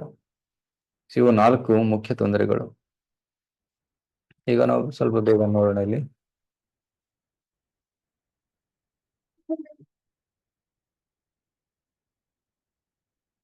ಕಾಣಿಸ್ತಾ ಇದೆಯಾ ಪಿಪಿಟಿ? ಎಸ್ ಪ್ರಭು, ಕಾಣಿಸ್ತಿದೆ. ಜೀವನದ ನಿಜವಾದ ತೊಂದರೆಗಳೇನು, ಆ ಸ್ಲೈಡ್ ಕಾಣಿಸ್ತಿದೆ ಪ್ರಭು. ಹಾ, ಓಕೆ, ಈಗ ಬಂತು. ಎಸ್ ಪ್ರಭು. ಸೊ ಇಲ್ಲಿ ನೋಡಿ, ಎಲ್ಲರೂ ಯುವಕರಾಗಿರಲು, ಸುಂದರವಾಗಿರಲು ಬಯಸ್ತಾರೆ, ಆದ್ರೆ ಕಾಲಕ್ರಮೇಣ ವಯಸ್ಸಾಗ್ಬಿಡುತ್ತೆ. They become old. Right. So ವೃದ್ಧಾಪ್ಯದಲ್ಲಿ ಚರ್ಮ ಎಲ್ಲ ಒಣಗೋಗುತ್ತೆ, ಸುತ್ತ ಹೋಗುತ್ತೆ. ಸೊ ಸೌಂದರ್ಯ ಎಲ್ಲ ಹೊರಟೋಗುತ್ತೆ. Right. Miss world, miss universe, mister universe ಎಲ್ಲ ಸ್ವಲ್ಪ ವರ್ಷದ ಕಾಲ ಇರುತ್ತೆ ಅಷ್ಟೇ. 45-50 ವರ್ಷ ಕ್ರಾಸ್ ಮಾಡಿದ್ಮೇಲೆ ಸೌಂದರ್ಯ ಎಲ್ಲ ಹೊರಟೋಗುತ್ತೆ.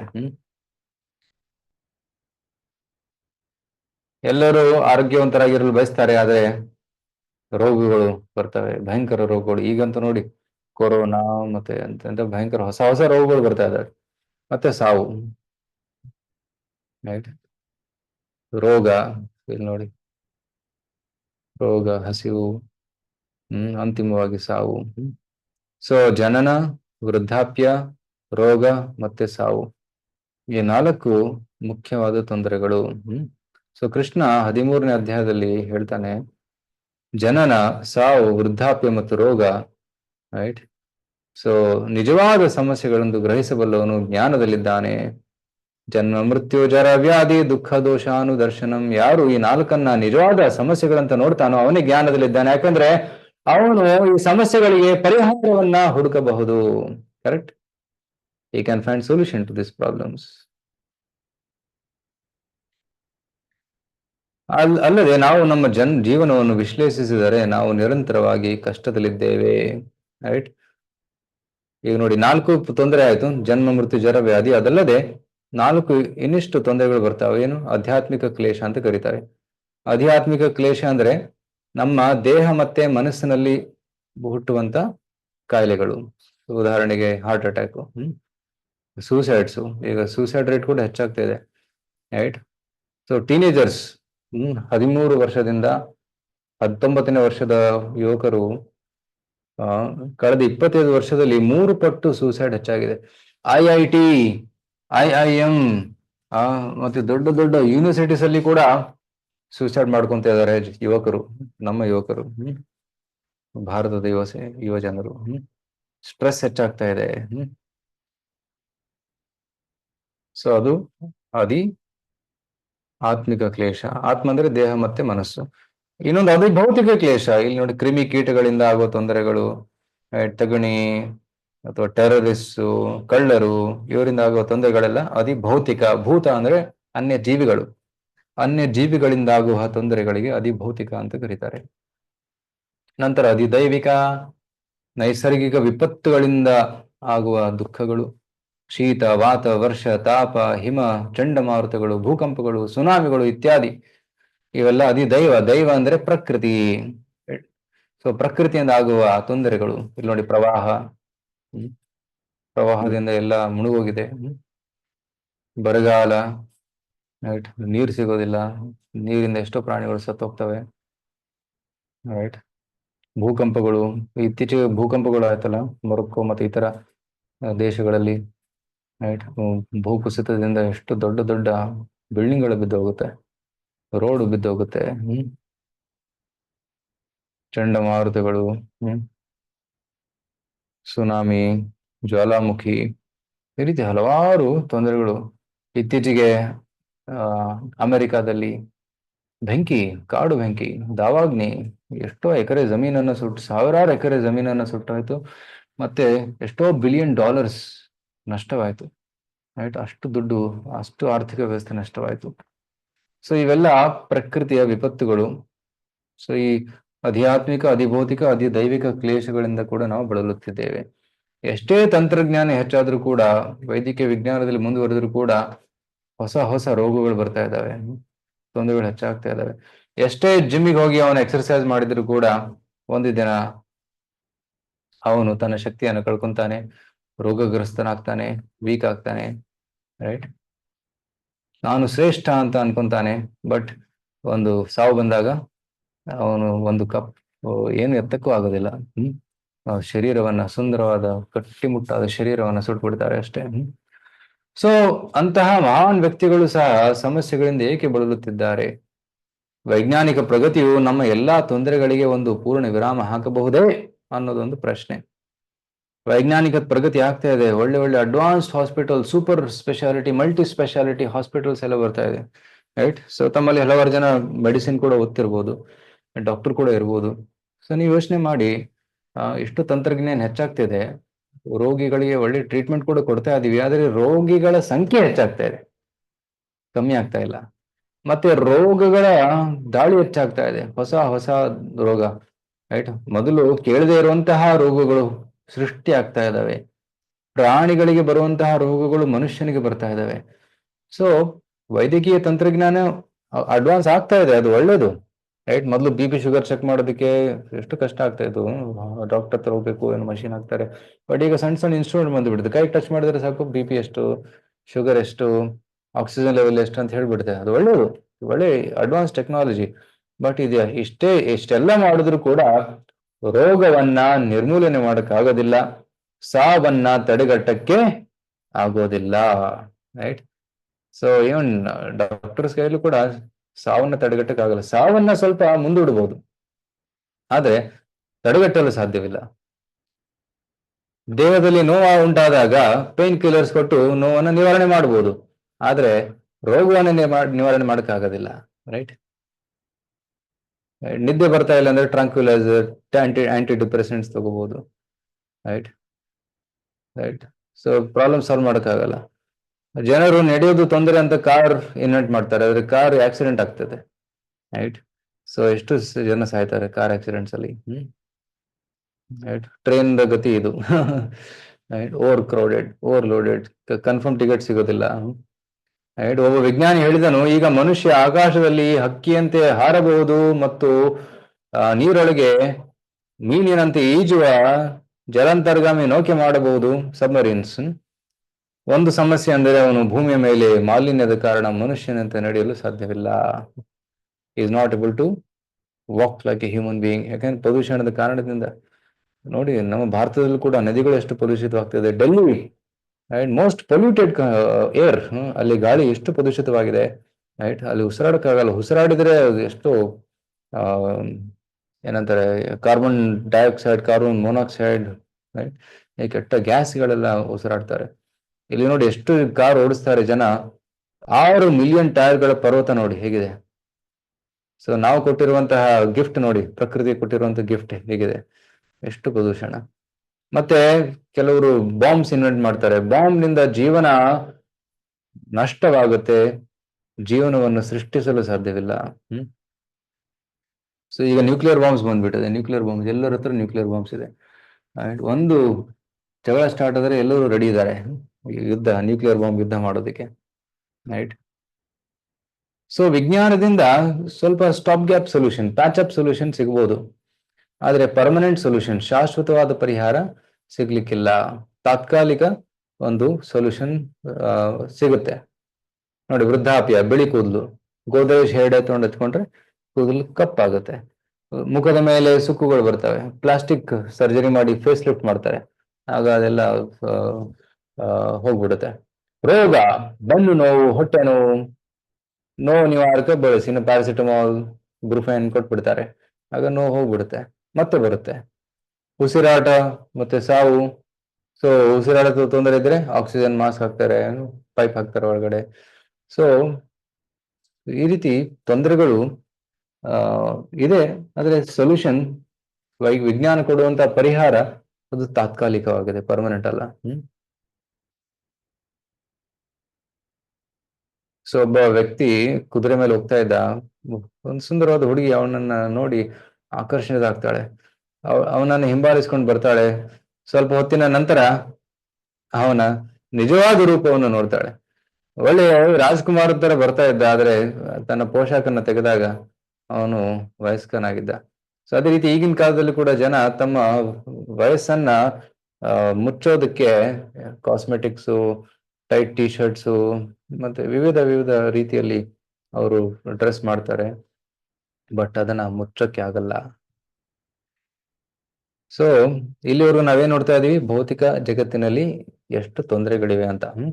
ಜನ್ಮ, ಮೃತ್ಯು, ಜರ, ವ್ಯಾಧಿ ತೊಂದರೆಗಳು, 4 ತೊಂದರೆಗಳು, ಮತ್ತೆ ಆಧ್ಯಾತ್ಮಿಕ, ಅಧಿಭೌತಿಕ, ಅಧಿದೈವಿಕ ಕ್ಲೇಶಗಳು.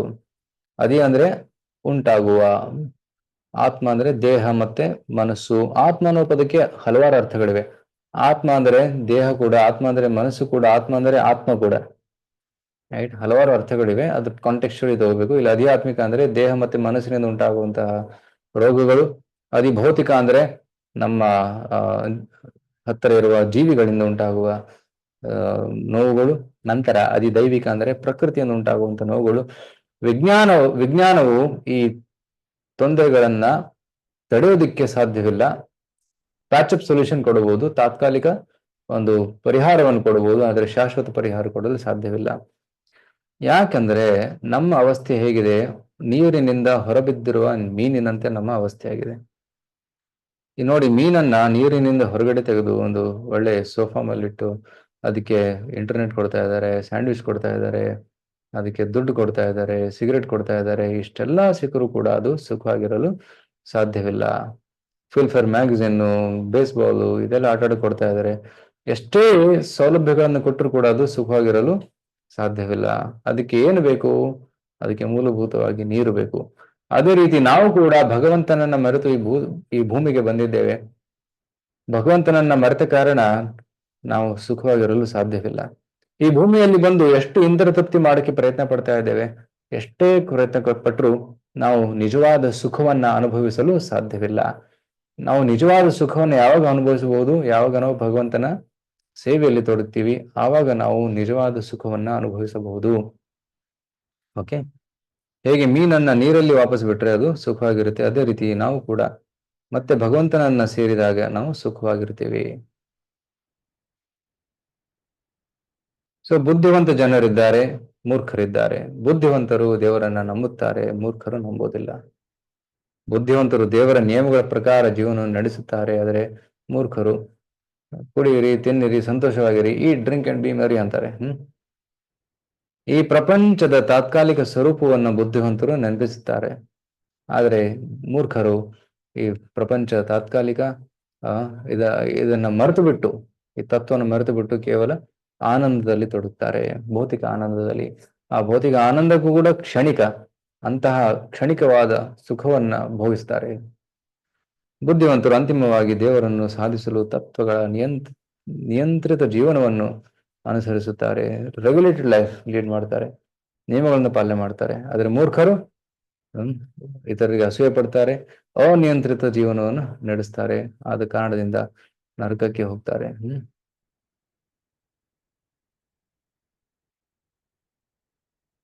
ಸೊ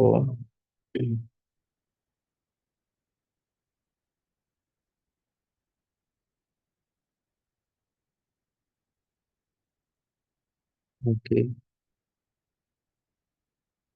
ಕೆಲವೊಂದು ಸ್ಲೈಡ್ಸ್ ಇಂಗ್ಲಿಷ್ ಅಲ್ಲಿ ಬರ್ತಾ ಇದೆ. ಆಕ್ಚುಲಿ ಕನ್ನಡ ಟ್ರಾನ್ಸ್ಲೇಟ್ ಮಾಡಿದೆ, ಮೋಸ್ಟ್ಲಿ ಅದು ಸೇವ್ ಆಗಿರ್ಲಿಕ್ಕಿಲ್ಲ.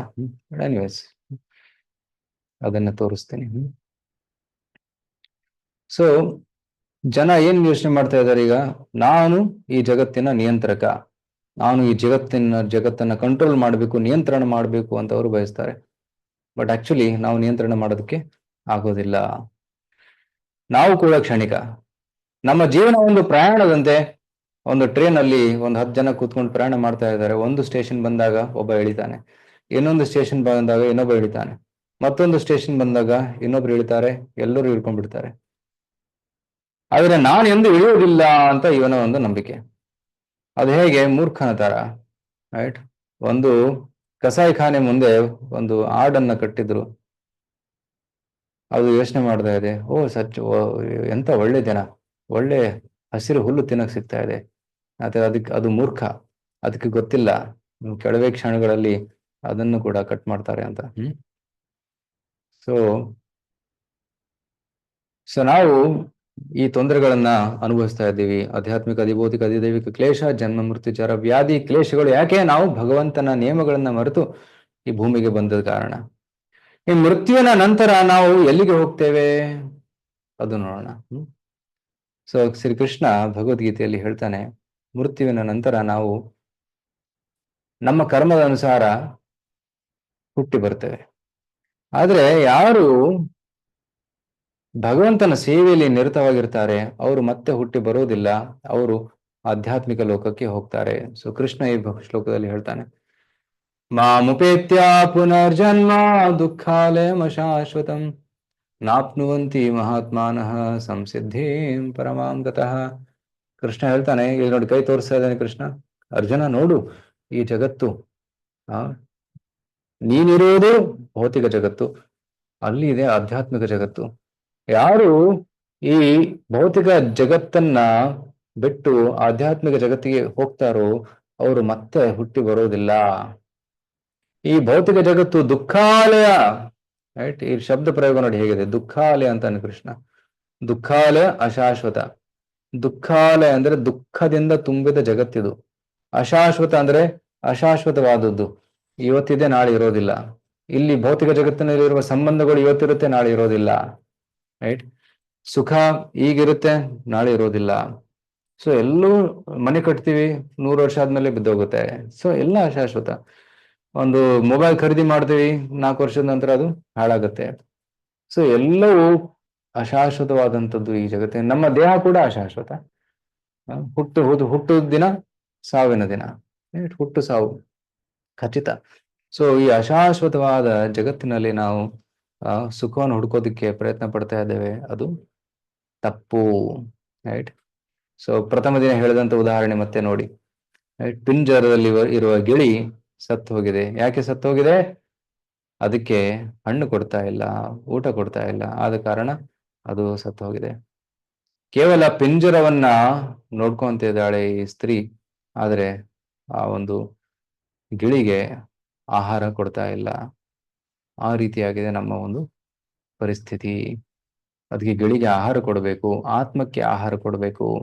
ಆತ್ಮ ತನ್ನ ಸೇವೆಗೋಸ್ಕರ ಹಂಬಲಿಸುತ್ತದೆ, ಭಗವಂತನ ಸಂಪರ್ಕಕ್ಕೆ ಹಂಬಲಿಸುತ್ತದೆ.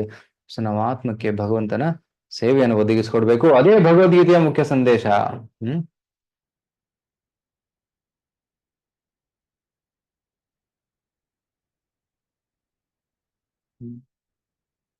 ಸೊ ಇಲ್ಲಿವರೆಗೂ ನಾವು ಭೌತಿಕ ಪ್ರಕೃತಿಯ ಬಗ್ಗೆ ನೋಡಿದ್ದೇವೆ. ಓಕೆ, ಈಗ ನಾವು ಆಧ್ಯಾತ್ಮಿಕ ಪ್ರಕೃತಿಯ ಬಗ್ಗೆ ಸ್ವಲ್ಪ ಚರ್ಚೆ ಮಾಡೋಣ. ಇದರ ನಂತರ ಯಾರಿಗೇನಾದರೂ ಪ್ರಶ್ನೆ ಇದ್ರೆ ತಾವು ಪ್ರಶ್ನೆಗಳನ್ನ ಕೇಳಬಹುದು.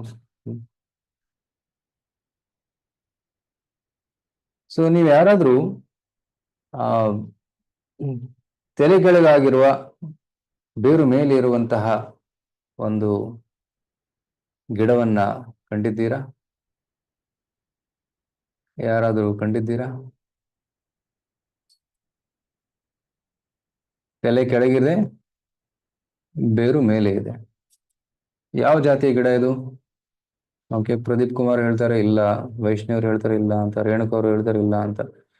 ಓಕೆ, ಸಾಮಾನ್ಯವಾಗಿ ತಲೆ ಮೇಲೆ ಇರುತ್ತೆ, ಬೇರು ಕೆಳಗಡೆ ಇರುತ್ತೆ.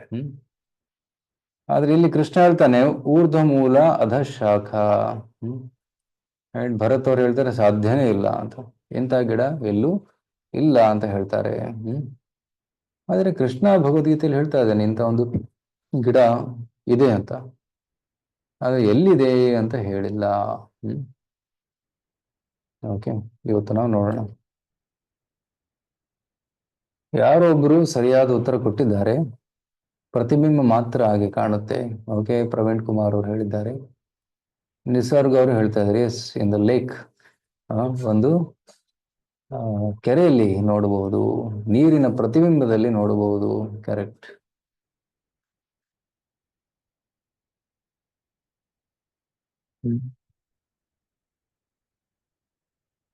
ಊರ್ಧ್ವಮೂಲಂ ಅಧಃಶಾಖಂ ಅಶ್ವತ್ಥಂ ಪ್ರಾಹುರವ್ಯಯಂ ಛಂದಾಂಸಿ ಯಸ್ಯ ಪರ್ಣಾನಿ ಯಸ್ತಂ ವೇದ ಸ ವೇದವೇತ್. ಊರ್ಧ್ವಮೂಲ ಬೇರುಗಳು ಮೇಲೆ, ಅಧಃ ಶಾಖ ಶಾಖೆಗಳು ಕೆಳಗಡೆ. ಅಶ್ವತ್ಥ ಇದು ಅಶ್ವತ್ಥ ವೃಕ್ಷ. ಪ್ರಾಹುರ್ ಅವ್ಯಯಂ ಅವ್ಯಯವಾದದ್ದು, ಅವಿನಾಶಿಯಾದದ್ದು ಇದು. ಛಂದಾಂಸಿ ಯಸ್ಯ ಪರ್ಣಾನಿ ಈ ಗಿಡದ ಎಲೆಗಳೆಲ್ಲ ವೇದದ ಛಂದಗಳು. ಯಸ್ತಂ ವೇದ ಸ ವೇದವೇತ್ ಯಾರು ಈ ಈ ಗಿಡವನ್ನ ಅರಿತಿದ್ದಾರೆ ಅವರು ನಿಜವಾಗಲೂ ಜ್ಞಾನದಲ್ಲಿದ್ದಾರೆ. ಯಸ್ತಂ ವೇದ ಸ ವೇದವಿತ್. ಅದು ಇಂತಹ ಒಂದು ಗಿಡ ಎಲ್ಲಿ ಕಾಣುತ್ತೆ? ಕೇವಲ ಪ್ರತಿಬಿಂಬದಲ್ಲಿ. ಸೊ ಆಧ್ಯಾತ್ಮಿಕ ಜಗತ್ತು ನದಿಯ ತೀರದಲ್ಲಿರುವ ಮರದ ಹಾಗೆ, ಭೌತಿಕ ಜಗತ್ತು ನದಿಯ ನೀರಿನಲ್ಲಿ ಮರದ ಪ್ರತಿಬಿಂಬದಂತೆ. ಸೊ ಇಲ್ಲಿ ಅರ್ಥ ಆಗ್ತಾ ಇದೆಯಾ? ಆಧ್ಯಾತ್ಮಿಕ ಜಗತ್ತು ನದಿ ಪಕ್ಕದಲ್ಲಿರುವ ಗಿಡ, ಪ್ರತಿಬಿಂಬ ಭೌತಿಕ ಜಗತ್ತು. ಸೊ ಪ್ರತಿಬಿಂಬವನ್ನ ನಾವು ನೀರಿನಲ್ಲಿ ಮಾತ್ರ ಕಾಣಬಹುದು. ಆಕ್ಚುಲಿ ಪ್ರತಿಬಿಂಬಕ್ಕೆ ಅಸ್ತಿತ್ವ ಇಲ್ಲ. ಎಲ್ಲಿವರೆಗೂ ಗಿಡ ಇದೆ ಅಲ್ಲಿವರೆಗೂ ಪ್ರತಿಬಿಂಬ ಇರುತ್ತೆ. ಸೊ ಪ್ರತಿಬಿಂಬ ಗಿಡದ ಮೇಲೆ ಆಧಾರಿತವಾಗಿದೆ. ಅದೇ ರೀತಿ ಭೌತಿಕ ಜಗತ್ತು ಆಧ್ಯಾತ್ಮಿಕ ಜಗತ್ತನ್ನ ಆಧರಿಸಿದೆ. ಆಧ್ಯಾತ್ಮಿಕ ಜಗತ್ತಿನ ಪ್ರತಿಬಿಂಬ ಈ ಭೌತಿಕ ಜಗತ್ತು. ಕೃಷ್ಣ ಈ ತತ್ವವನ್ನ ಭಗವದ್ಗೀತೆ 15ನೇ ಅಧ್ಯಾಯದಲ್ಲಿ ಹೇಳ್ತಾನೆ. ಪ್ರಥಮ 5 ಶ್ಲೋಕಗಳಲ್ಲಿ ಇದ್ರ ಬಗ್ಗೆ ವರ್ಣನೆ ಮಾಡ್ತಾ ಇದ್ದಾರೆ, ಭೌತಿಕ ಜಗತ್ತಿನ ಬಗ್ಗೆ ಮತ್ತೆ ಆಧ್ಯಾತ್ಮಿಕ ಜಗತ್ತಿನ ಬಗ್ಗೆ. ಸೊ ಅಧಶ್ಚೋರ್ಧ್ವಂ ಪ್ರಶಸ್ತಾಸ್ತಸ್ಯ ಶಾಖಾ ಗುಣ ಪ್ರವೃದ್ಧ ವಿಷಯ ಪ್ರವಾಳ ಅಧಶ್ಚ ಮೂಲಾನಿ ಅನುಸಂತತಾನಿ ಕರ್ಮಾನುಬಂಧೀನಿ ಮನುಷ್ಯಲೋಕೆ ನ ರೂಪಮಸ್ಯೇಹ ತಥೋಪಲಭ್ಯತೆ ನಾಂತೋ ನ ಚಾದಿರ್ ನ ಚ ಸಂಪ್ರತಿಷ್ಠಾ ಅಶ್ವತ್ಥಮೇನಂ ಸುವಿರೂಢ ಮೂಲಂ ಅಸಂಗ ಶಸ್ತ್ರೇಣ ದೃಢೇನ ಚಿತ್ವಾ. ಸೊ ಕೃಷ್ಣ ಹೇಳ್ತಾನೆ, ಈ ಒಂದು ಮರ ಇದೆ, ಈ ಮರವೇ ನಮ್ಮ ಭೌತಿಕ ಬಂಧನಕ್ಕೆ ಕಾರಣ. ಈ ಮರವನ್ನ ಕತ್ತರಿಸು. ಅಸಂಗ ಶಸ್ತ್ರೇನ ದೃಢೇನ ಚಿತ್ವ, ಕಟ್ ಇಟ್. ಹೇಗೆ? ಅಸಂಗ ಶಸ್ತ್ರ ಅಂದ್ರೆ ಆಧ್ಯಾತ್ಮಿಕ ಜ್ಞಾನವನ್ನು ಬೆಳೆಸಿಕೊಂಡು ಈ ಭೌತಿಕ ಜಗತ್ತಿನಿಂದ ನಿರಾಸಕ್ತನಾಗು ಅಂತ ಹೇಳ್ತಾರೆ. ಸೊ ಆ ಶಸ್ತ್ರದಿಂದ ನಾವು ಈ ಭೌತಿಕ ಜಗತ್ತನ್ನ ದಾಟಬಹುದು. ಸೊ ಅದ್ರ ಬಗ್ಗೆ ಮುಂದೆ ಚರ್ಚೆ ಮಾಡೋಣ. ಇವತ್ತು ಸಂಕ್ಷಿಪ್ತವಾಗಿ ಮಾತ್ರ ಹೇಳಿದ್ದೀನಿ. ಇಲ್ಲಿ ನೋಡಿ, ರಿಯಲ್ ಮಾರ್ಬಲ್, ಫೇಕ್ ಮಾರ್ಬಲ್. ನಿಜವಾದ ಮಾರ್ಬಲ್, ಫೇಕ್ ಮಾರ್ಬಲ್ ಅಂದ್ರೆ ಒಂದು ಶೀಟ್ ತರ ಇರುತ್ತೆ, ಆದ್ರೆ ಅದು ಫೇಕ್. ಕತ್ತರಿಯಿಂದ ಕಟ್ ಮಾಡಿದರೆ ಕಟ್ ಆಗುತ್ತೆ. Real currency, fake currency.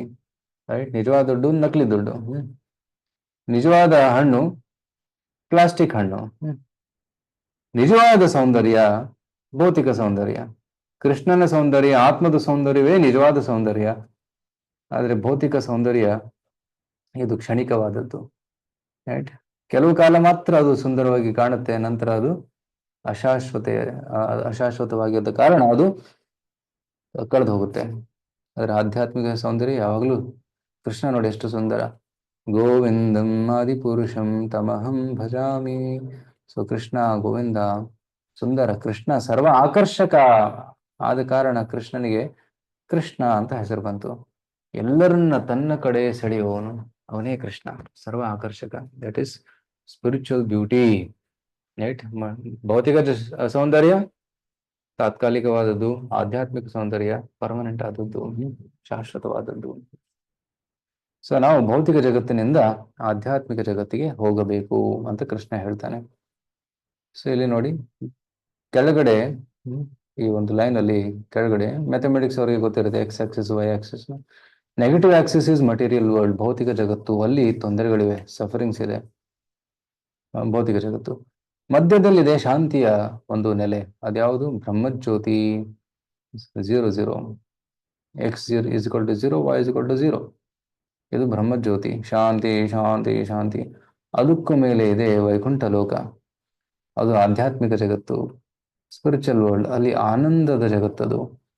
Right? ಭೌತಿಕ ಜಗತ್ತಿನಲ್ಲಿ ದುಃಖಗಳಿವೆ, ಬ್ರಹ್ಮಜ್ಯೋತಿಯಲ್ಲಿ ಶಾಂತಿ ಇದೆ, ಆಧ್ಯಾತ್ಮಿಕ ಜಗತ್ತಿನಲ್ಲಿ ಆನಂದವಿದೆ. ಸೊ ಇಲ್ಲಿ ಆ ವೃಕ್ಷದ ಫೋಟೋವನ್ನು ಕೊಟ್ಟಿದ್ದಾರೆ ನೋಡಿ. ಊರ್ಧ್ವ ಮೂಲಂ ಅಧಃಶಾಖಂ, ಮೂಲ ಮೇಲೆ, ಶಾಖೆಗಳು ಕೆಳಗಡೆ. ಆ ಮೂಲ ಎಲ್ಲಿಂದ ಸ್ಟಾರ್ಟ್ ಆಗುತ್ತೆ? ಬ್ರಹ್ಮಲೋಕದಿಂದ ಸ್ಟಾರ್ಟ್ ಆಯಿತು. ಯಾಕಂದ್ರೆ ಈ ಜಗತ್ತಿನ ಅತಿ ಉನ್ನತವಾದ ಲೋಕ ಬ್ರಹ್ಮಲೋಕ, ಅಲ್ಲಿ ಈ ಮರ ಸ್ಟಾರ್ಟ್ ಆಯಿತು. ಆ ಮರದ ಬೇರುಗಳು ಬೆಳೆದಿದ್ದಾವೆ. ಸೊ ಬೇರೆ ಬೇರೆ ಅದರ ಕೊಂಬೆಗಳು ಬೇರೆ ಬೇರೆ ಲೋಕಗಳು, ಸ್ವರ್ಗಲೋಕ, ಮಹರ್ಲೋಕ, ಜನಲೋಕ, ತಪೋಲೋಕ, ಸತ್ಯಲೋಕ. ಕೆಳಮಟ್ಟದ ಒಂದು ಭಾಗ ಏನಿದೆ ಅದು ನರಕಲೋಕ, ಪಾತಾಳ ಲೋಕ, ಈ ರೀತಿ. ಮತ್ತೆ ಹಲವಾರು ಶಾಖೆಗಳಲ್ಲಿ ಧರ್ಮ, ಅರ್ಥ, ಕಾಮ, ಮೋಕ್ಷ ಇವೆಲ್ಲ ಇದ್ದಾವೆ. ವೇದಗಳ ಮಂತ್ರಗಳು ಕೂಡ ಕೊಟ್ಟಿದ್ದಾರೆ, ಹೇಗೆ ನಾವು ಜೀವನ ಮಾಡಬೇಕು ಈ ಜಗತ್ತಿನಲ್ಲಿ ಅಂತ, ಹೇಗೆ ಮುಕ್ತಿಯನ್ನ ಪಡೆಯಬೇಕು ಅಂತ ಆ ಮಾರ್ಗವನ್ನು ಕೂಡ ಕೊಟ್ಟಿದ್ದಾರೆ. ಪುಣ್ಯ ಕೆಲಸ ಮಾಡಿದರೆ ಮೇಲೆ ಹೋಗ್ತೀವಿ, ಪಾಪ ಕೆಲಸ ಮಾಡಿದರೆ ಕೆಳಗಡೆ ಇಳಿತೀವಿ. ಈ ರೀತಿ ಈ ಭೌತಿಕ ಜಗತ್ತಿನ ವೃಕ್ಷ ಏನಿದೆ ಅದು ಮೇಲೆ ಕೆಳಗಡೆ ಹೋಗ್ತಾ ಇರುತ್ತೆ. ಕೆಲವೊಂದು ಕೊಂಬೆಗಳು ಕೆಳಗಡೆ ಬರ್ತಾ ಇದಾವೆ, ಕೆಲವೊಂದು ಮೇಲೆ ಇರ್ತಾ ಇದಾವೆ. ಈ ರೀತಿ ಮೇಲೆ ಕೆಳಗಡೆ ಹೋಗ್ತಾ ಇರ್ತಾನೆ ಜೀವ. ರೈಟ್. ಗತ ಆಗತ ಕಾಮ ಕಾಮ ಲಭಂತೆ. ಗತ ಆಗತ, ಕೆಲವ ಮೇಲೆ ಹೋಗ್ತಾನೆ, ಕೆಳಗೆ ಬರ್ತಾನೆ. ಆದ್ರೆ ಈ ಭೌತಿಕ ಜಗತ್ತಿನಲ್ಲೇ ಸುತ್ತಾಗ್ತಾ ಇರ್ತಾನೆ. ಇದೇ ಸಂಸಾರ. ಮುಕ್ತಿ ಅಂದ್ರೆ ಏನು? ಈ ಭೌತಿಕ ಸಂಸಾರವನ್ನು ಬಿಟ್ಟು ಮುಕ್ತಿಯನ್ನು ಪಡೆದು ನೋಡಿ, ಲಿಬರೇಷನ್ ಅಂತ ಇರ್ತದೆ. ಲಿಬರೇಷನ್ ಅಂದ್ರೆ ಮುಕ್ತಿ. ಮುಕ್ತಿಯಿಂದ ಮೇಲೆ ಹೋದ್ರೆ ಅದು ಭಕ್ತಿ. ಸೊ ವೈಕುಂಠ ಜಗತ್ತಿಗೆ ಹೋದಾಗ ಅಲ್ಲಿ ಭಕ್ತಿಯ ಅನುಭವವನ್ನು ನಾವು ಮಾಡಬಹುದು. ಓಕೆ. ಸೊ ಇವತ್ತು ನಾವು ಸಂಕ್ಷಿಪ್ತವಾಗಿ ಪ್ರಕೃತಿಯ ವಿಷಯದ ಬಗ್ಗೆ ಚರ್ಚೆ ಮಾಡಿದ್ದೀವಿ. ಸೊ ಈ ಕ್ಲಾಸಿನ ಪ್ರಾರಂಭದಲ್ಲಿ ನಾವು ಮನುಷ್ಯ ಜನ್ಮದ ನಿಜವಾದ ಗುರಿ ಏನು? ಮನುಷ್ಯ ಜನ್ಮದ ಗುರಿ ಸುಖವನ್ನು ಹುಡುಕ್ತಾ ಇದ್ದೀವಿ ನಾವು. ಸಾಮಾನ್ಯವಾಗಿ ಜನರು ಆಹಾರ, ನಿದ್ರಾ, ಭಯ, ಮೈಥುನ ಈ 4 ಕಾರ್ಯದಲ್ಲಿ ಸುಖವನ್ನು ಹುಡುಕ್ತಾ ಇದ್ದಾರೆ. ಆದ್ರೆ ಮನುಷ್ಯ ಈ ಈ 4 ಮೀರಿ ಇನ್ನೊಂದು ವಿಶೇಷತೆ ಮನುಷ್ಯನಲ್ಲಿದೆ. ಅದೇನು? ಧರ್ಮ. ಧರ್ಮ ಅಂದ್ರೆ ಏನು? ಭಗವಂತನ ಸೇವೆ ಮಾಡುವುದು. ಅದು ಮನುಷ್ಯನ ಧರ್ಮ. ಆ ಧರ್ಮವನ್ನು ಬಿಟ್ರೆ ಮನುಷ್ಯ ಕೂಡ ಪ್ರಾಣಿ ಆಗ್ತಾನೆ. ಸೊ ಮನುಷ್ಯನಾಗಿ ನಾವು 2 ಪ್ರಶ್ನೆಗಳನ್ನು ಕೇಳಬೇಕು. ನಾನು ಯಾಕೆ ಬಳಲುತ್ತಿದ್ದೇನೆ? ಮತ್ತೆ ಸಾವಿನ ನಂತರ ನಾನು ಎಲ್ಲಿ ಹೋಗ್ತೇನೆ? ನಾನು ಯಾಕೆ ಬಳಲುತ್ತಿದ್ದೇನೆ ಈ ಜಗತ್ತಿನಲ್ಲಿ? ಭಗವಂತನನ್ನ ಮರೆತು ನಾನು ಇಲ್ಲಿ ಬಂದ ಕಾರಣ ನಾನು ಕಷ್ಟಕ್ಕೀಡಾಗಿದ್ದೇನೆ. ಎಂತಹ ಕಷ್ಟಗಳು? ಜನ್ಮ, ಮೃತ್ಯು, ಜರ, ವ್ಯಾಧಿ, ಈ 4 ಕ್ಲೇಶಗಳು. ಮತ್ತೆ ಅಧಿಭೌತಿಕ, ಅಧಿದೈವಿಕ ಮತ್ತೆ ಆಧ್ಯಾತ್ಮಿಕ ಕ್ಲೇಶಗಳು. ಸೊ 4+3 ಈ 7 ತೊಂದರೆಗಳಿಂದ ನಾವು ಬಳಲುತ್ತಿದ್ದೇವೆ. ಸೊ ಸಾವಿನ ನಂತರ ನಾನು ಎಲ್ಲಿ ಹೋಗ್ತೇನೆ? ನಾನು ಎಂತಹ ಕರ್ಮವನ್ನು ಮಾಡಿದ್ದೇನೆ ಆ ರೀತಿ ನಾನು ಮುಂದಿನ ಜನ್ಮವನ್ನು ತಗೊಂತೇನೆ. ಓಕೆ. ಸೊ ಒಳ್ಳೆ ಕರ್ಮ ಮಾಡಿದ್ರೆ ಸ್ವರ್ಗದಲ್ಲಿ ಹುಟ್ಟುತ್ತೇನೆ. ಪಾಪ ಕರ್ಮ ಮಾಡಿದ್ರೆ ನಾನು ನರಕಕ್ಕೆ ಹೋಗ್ತೇನೆ. ಸೊ ಅಥವಾ ಪ್ರಾಣಿಯವನಿಗೆ ಹೋಗ್ತೇನೆ. ಆದ್ರೆ ಭಗವಂತನ ಪ್ರೀತಿ ಸೇವೆಯನ್ನು ಮಾಡಿದಾಗ ನಾನು ಈ ಭೌತಿಕ ಜಗತ್ತನ್ನ ದಾಟಿ ವೈಕುಂಠ ಜಗತ್ತಿಗೆ ಹೋಗ್ತೇನೆ. ಸೊ ಆ ಮುಕ್ತಿಯ ಬಗ್ಗೆ ಕೂಡ ನಾವು ಹೇಳಿದ್ವಿ. ಸೊ ಭೌತಿಕ ಜಗತ್ತಿದೆ, ಅದ ಮೇಲೆ ಆಧ್ಯಾತ್ಮಿಕ ಜಗತ್ತಿದೆ. ಆಧ್ಯಾತ್ಮಿಕ ಜಗತ್ತಿನ ಪ್ರತಿಬಿಂಬ ಈ ಭೌತಿಕ ಜಗತ್ತು. ನೀರಿನ ಇರುವ ಪ್ರತಿಬಿಂಬದ ತರ ಈ ಭೌತಿಕ ಜಗತ್ತು. ಸೊ ಪ್ರತಿಬಿಂಬದಲ್ಲಿ ಸುಖವನ್ನು ಹುಡುಕುವುದನ್ನ ಬಿಟ್ಟು ನಾವು ನಿಜವಾದ ಸುಖವನ್ನು ಭಗವಂತನ ಸೇವೆಯಲ್ಲಿ ಹುಡುಕಬೇಕು, ಆಧ್ಯಾತ್ಮಿಕ ಲೋಕದಲ್ಲಿ ಹುಡುಕಬೇಕು. ಸೊ ಒಂದು ಕವಿತೆ ನೆನಪಾಗುತ್ತೆ ನನಗೆ, ದಾಸರ ಪದ ಇದು. ಅಲ್ಲಿದೆ ನಮ್ಮ ಮನೆ, ಇಲ್ಲಿ ಬಂದೆ ಸುಮ್ಮನೆ. ಕೇಳಿರ್ಬೋದು ತಾವೆಲ್ಲ. ನನ್ನ ನಿಜವಾದ ಮನೆ ಎಲ್ಲಿದೆ? ವೈಕುಂಠದಲ್ಲಿ. ಇಲ್ಲಿರುವುದು ಸುಮ್ಮನೆ. ಸೊ ನಿಜವಾದ ಮನೆ ಅಲ್ಲಿದೆ, ಇಲ್ಲಿರೋದು ಸುಮ್ಮನೆ. So we should try to go to spiritual world. ಆಧ್ಯಾತ್ಮಿಕ ನಮ್ಮ ನಿಜವಾದ ಮನೆಗೆ ಹೋಗಲು ಸಿದ್ಧರಾಗಬೇಕು. ಇಲ್ಲಿರುವ ಸುಳ್ಳು ಮನೆಯನ್ನು ಬಿಟ್ಟು ಅಲ್ಲಿಗೆ ಹೋಗೋದಕ್ಕೆ ಸಿದ್ಧರಾಗಬೇಕು. ಸೊ ಈ ಒಂದು ಪ್ರಯಾಣದ ಮಾರ್ಗವನ್ನ ಭಗವದ್ಗೀತೆ ನಮಗೆ ಹೇಳಿಕೊಡುತ್ತೆ. ವಿಶೇಷವಾಗಿ 15ನೇ ಅಧ್ಯಾಯದಲ್ಲಿ ಪುರುಷೋತ್ತಮ ಯೋಗ ಅನ್ನುವ ಅಧ್ಯಾಯ, ಅಲ್ಲಿ ಈ ಮಾರ್ಗದ ಬಗ್ಗೆ ಕೃಷ್ಣ ನಮಗೆ ತಿಳಿಸಿಕೊಡ್ತಾನೆ. ಓಕೆ. ಸೊ ಇವತ್ತಿಗೆ ನಾನು ಇಲ್ಲಿಗೆ ವಿರಾಮವನ್ನು ಕೊಡ್ತೇನೆ. ಸೊ ಯಾರಿಗಾದ್ರೂ ಪ್ರಶ್ನೆ ಇದ್ರೆ ತಾವು ಕೇಳಬಹುದು. ಸೊ ಇವತ್ತು ನಮ್ಮ ಸ್ವಯಂ ಸೇವಕರು ತಮ್ಮ ಮೈಕ್ಸ್ ಅನ್ನು ಅನ್ಮ್ಯೂಟ್ ಮಾಡೋಕೆ ರೆಡಿ ಇದ್ದಾರೆ. ಸೊ ಯಾರಿಗೆ ಪ್ರಶ್ನೆಗಳಿದೆ ತಾವು ಅನ್ಮ್ಯೂಟ್ ಮಾಡಿ. ತಾವು ಹ್ಯಾಂಡ್ ರೈಸ್ ಮಾಡಿದ್ರೆ ನಿಮ್ಮನ್ನ ಅನ್ಮ್ಯೂಟ್ ಮಾಡ್ತಾರೆ, ನೀವು ಮಾತಾಡ್ಬೋದು. ಮಾತಾಡಿ ಪ್ರಶ್ನೆಯನ್ನು ಕೇಳ್ಬೋದು. ಓಕೆ. ಹರೇ ಕೃಷ್ಣ ಪ್ರಭು ಒಂದು ಅನೌನ್ಸ್ಮೆಂಟ್ ಇದೆ ಪ್ರಭು. ಹಾ ಹೇಳಿ. ಹರೇ ಕೃಷ್ಣ, ಎಲ್ಲರಿಗೂ ಹರೇ ಕೃಷ್ಣ. ನಿನ್ನೆ ನಡೆದ ಕಾರ್ಯಕ್ರಮದ ಮೇಲೆ ನಾವು ಕ್ವಿಜ್ ನ ಹಾಕಿದ್ದು. ಆ ಕ್ವಿಜ್ ನಲ್ಲಿ ಟಾಪ್ 3 ಯಾರು ಬಂದಿದ್ದಾರೆ ಅಂತ ಅವ್ರಿಗೆ ಇವಾಗ ಅನೌನ್ಸ್ ಮಾಡೋಣ. ಯಾರು ಅವ್ರ 3 ಜನಕ್ಕೂ ನಮ್ಮ ಇಸ್ಕಾನ್ ಕಡೆಯಿಂದ ಫೋನ್ ಮಾಡಿ ಅವರಿಗೆ ಉಚಿತವಾಗಿ ಭಗವದ್ಗೀತೆಯನ್ನು ಕೊಡಲಾಗುತ್ತದೆ. ಮೊದಲಿಗೆ ಪ್ರವೀಣ್ ಕುಮಾರ್ ಚಾರಿ ದಾವಣಗೆರೆಯಿಂದ, ಮತ್ತೆ 2ನೇ ಸ್ಥಾನ ಮಾಲಾಶ್ರೀ ಚಂದ್ರಕಾಂತ್ ಕಲಬುರ್ಗಿಯಿಂದ, 3ನೇ ಸ್ಥಾನ ಶಂಕರ್ ಶಾಂತಿ ಬಾಗಲಕೋಟೆಯಿಂದ. ಮತ್ತೊಮ್ಮೆ ಹೇಳ್ತೀನಿ, ಮೊದಲನೇ ಸ್ಥಾನ ಪ್ರವೀಣ್ ಕುಮಾರ್ ಚಾರಿ ದಾವಣಗೆರೆ, 2ನೇ ಸ್ಥಾನ ಮಾಲಾಶ್ರೀ ಚಂದ್ರಕಾಂತ್ ಕಲಬುರ್ಗಿ, 3ನೇ ಸ್ಥಾನ ಶಂಕರ್ ಶಾಂತಿ ಬಾಗಲಕೋಟೆ. ತಮಗೆಲ್ಲರಿಗೂ ಅಭಿನಂದನೆಗಳು. ನಿಮ್ಗೆಲ್ರಿಗೂ ನಮ್ಮ ಇಸ್ಕಾನ್ ಕಡೆಯಿಂದ ಫೋನ್ ಮಾಡಿ ಭಗವದ್ಗೀತೆನ ವಿತರಿಸಲಾಗುವುದು. ಹರೇ ಕೃಷ್ಣ ಪ್ರಭು. ಇವಾಗ ಯಾರ್ಯಾರು ಡೌಟ್ಸ್ ಇದೆ ಅವರೆಲ್ಲ ದಯವಿಟ್ಟು ಹ್ಯಾಂಡ್ ರೈಸ್ ಮಾಡಿ. ನೆಕ್ಸ್ಟ್ ಅವ್ರನ್ನ ಅನ್ಮ್ಯೂಟ್ ಮಾಡ್ತೀವಿ. ನೆಕ್ಸ್ಟ್ ನಿಮ್ ಕ್ವಶನ್ಸ್ ಕೇಳಿ.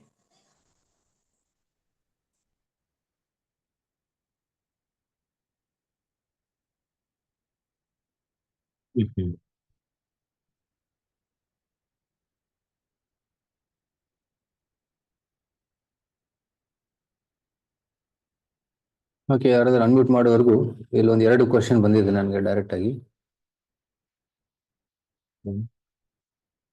ಯಾರಾದ್ರೂ ಹ್ಯಾಂಡ್ ರೈಸ್ ಮಾಡಿದ್ರೆ ಅವ್ರಿಗೆ ಅವಕಾಶ ಕೊಡಿದ್ರು. ನಮ್ಮ ತಪ್ಪಿಗೆ ಕ್ಷಮೆ ಸಿಗುತ್ತಾ? ದೇವರಿಂದ ಕ್ಷಮೆ ಸಾಧ್ಯನಾ ಗುರುಜಿ? ಭಗವಂತ ತುಂಬಾ ಕೃಪಾಮಯ. ಭಗವಂತ actually is very merciful.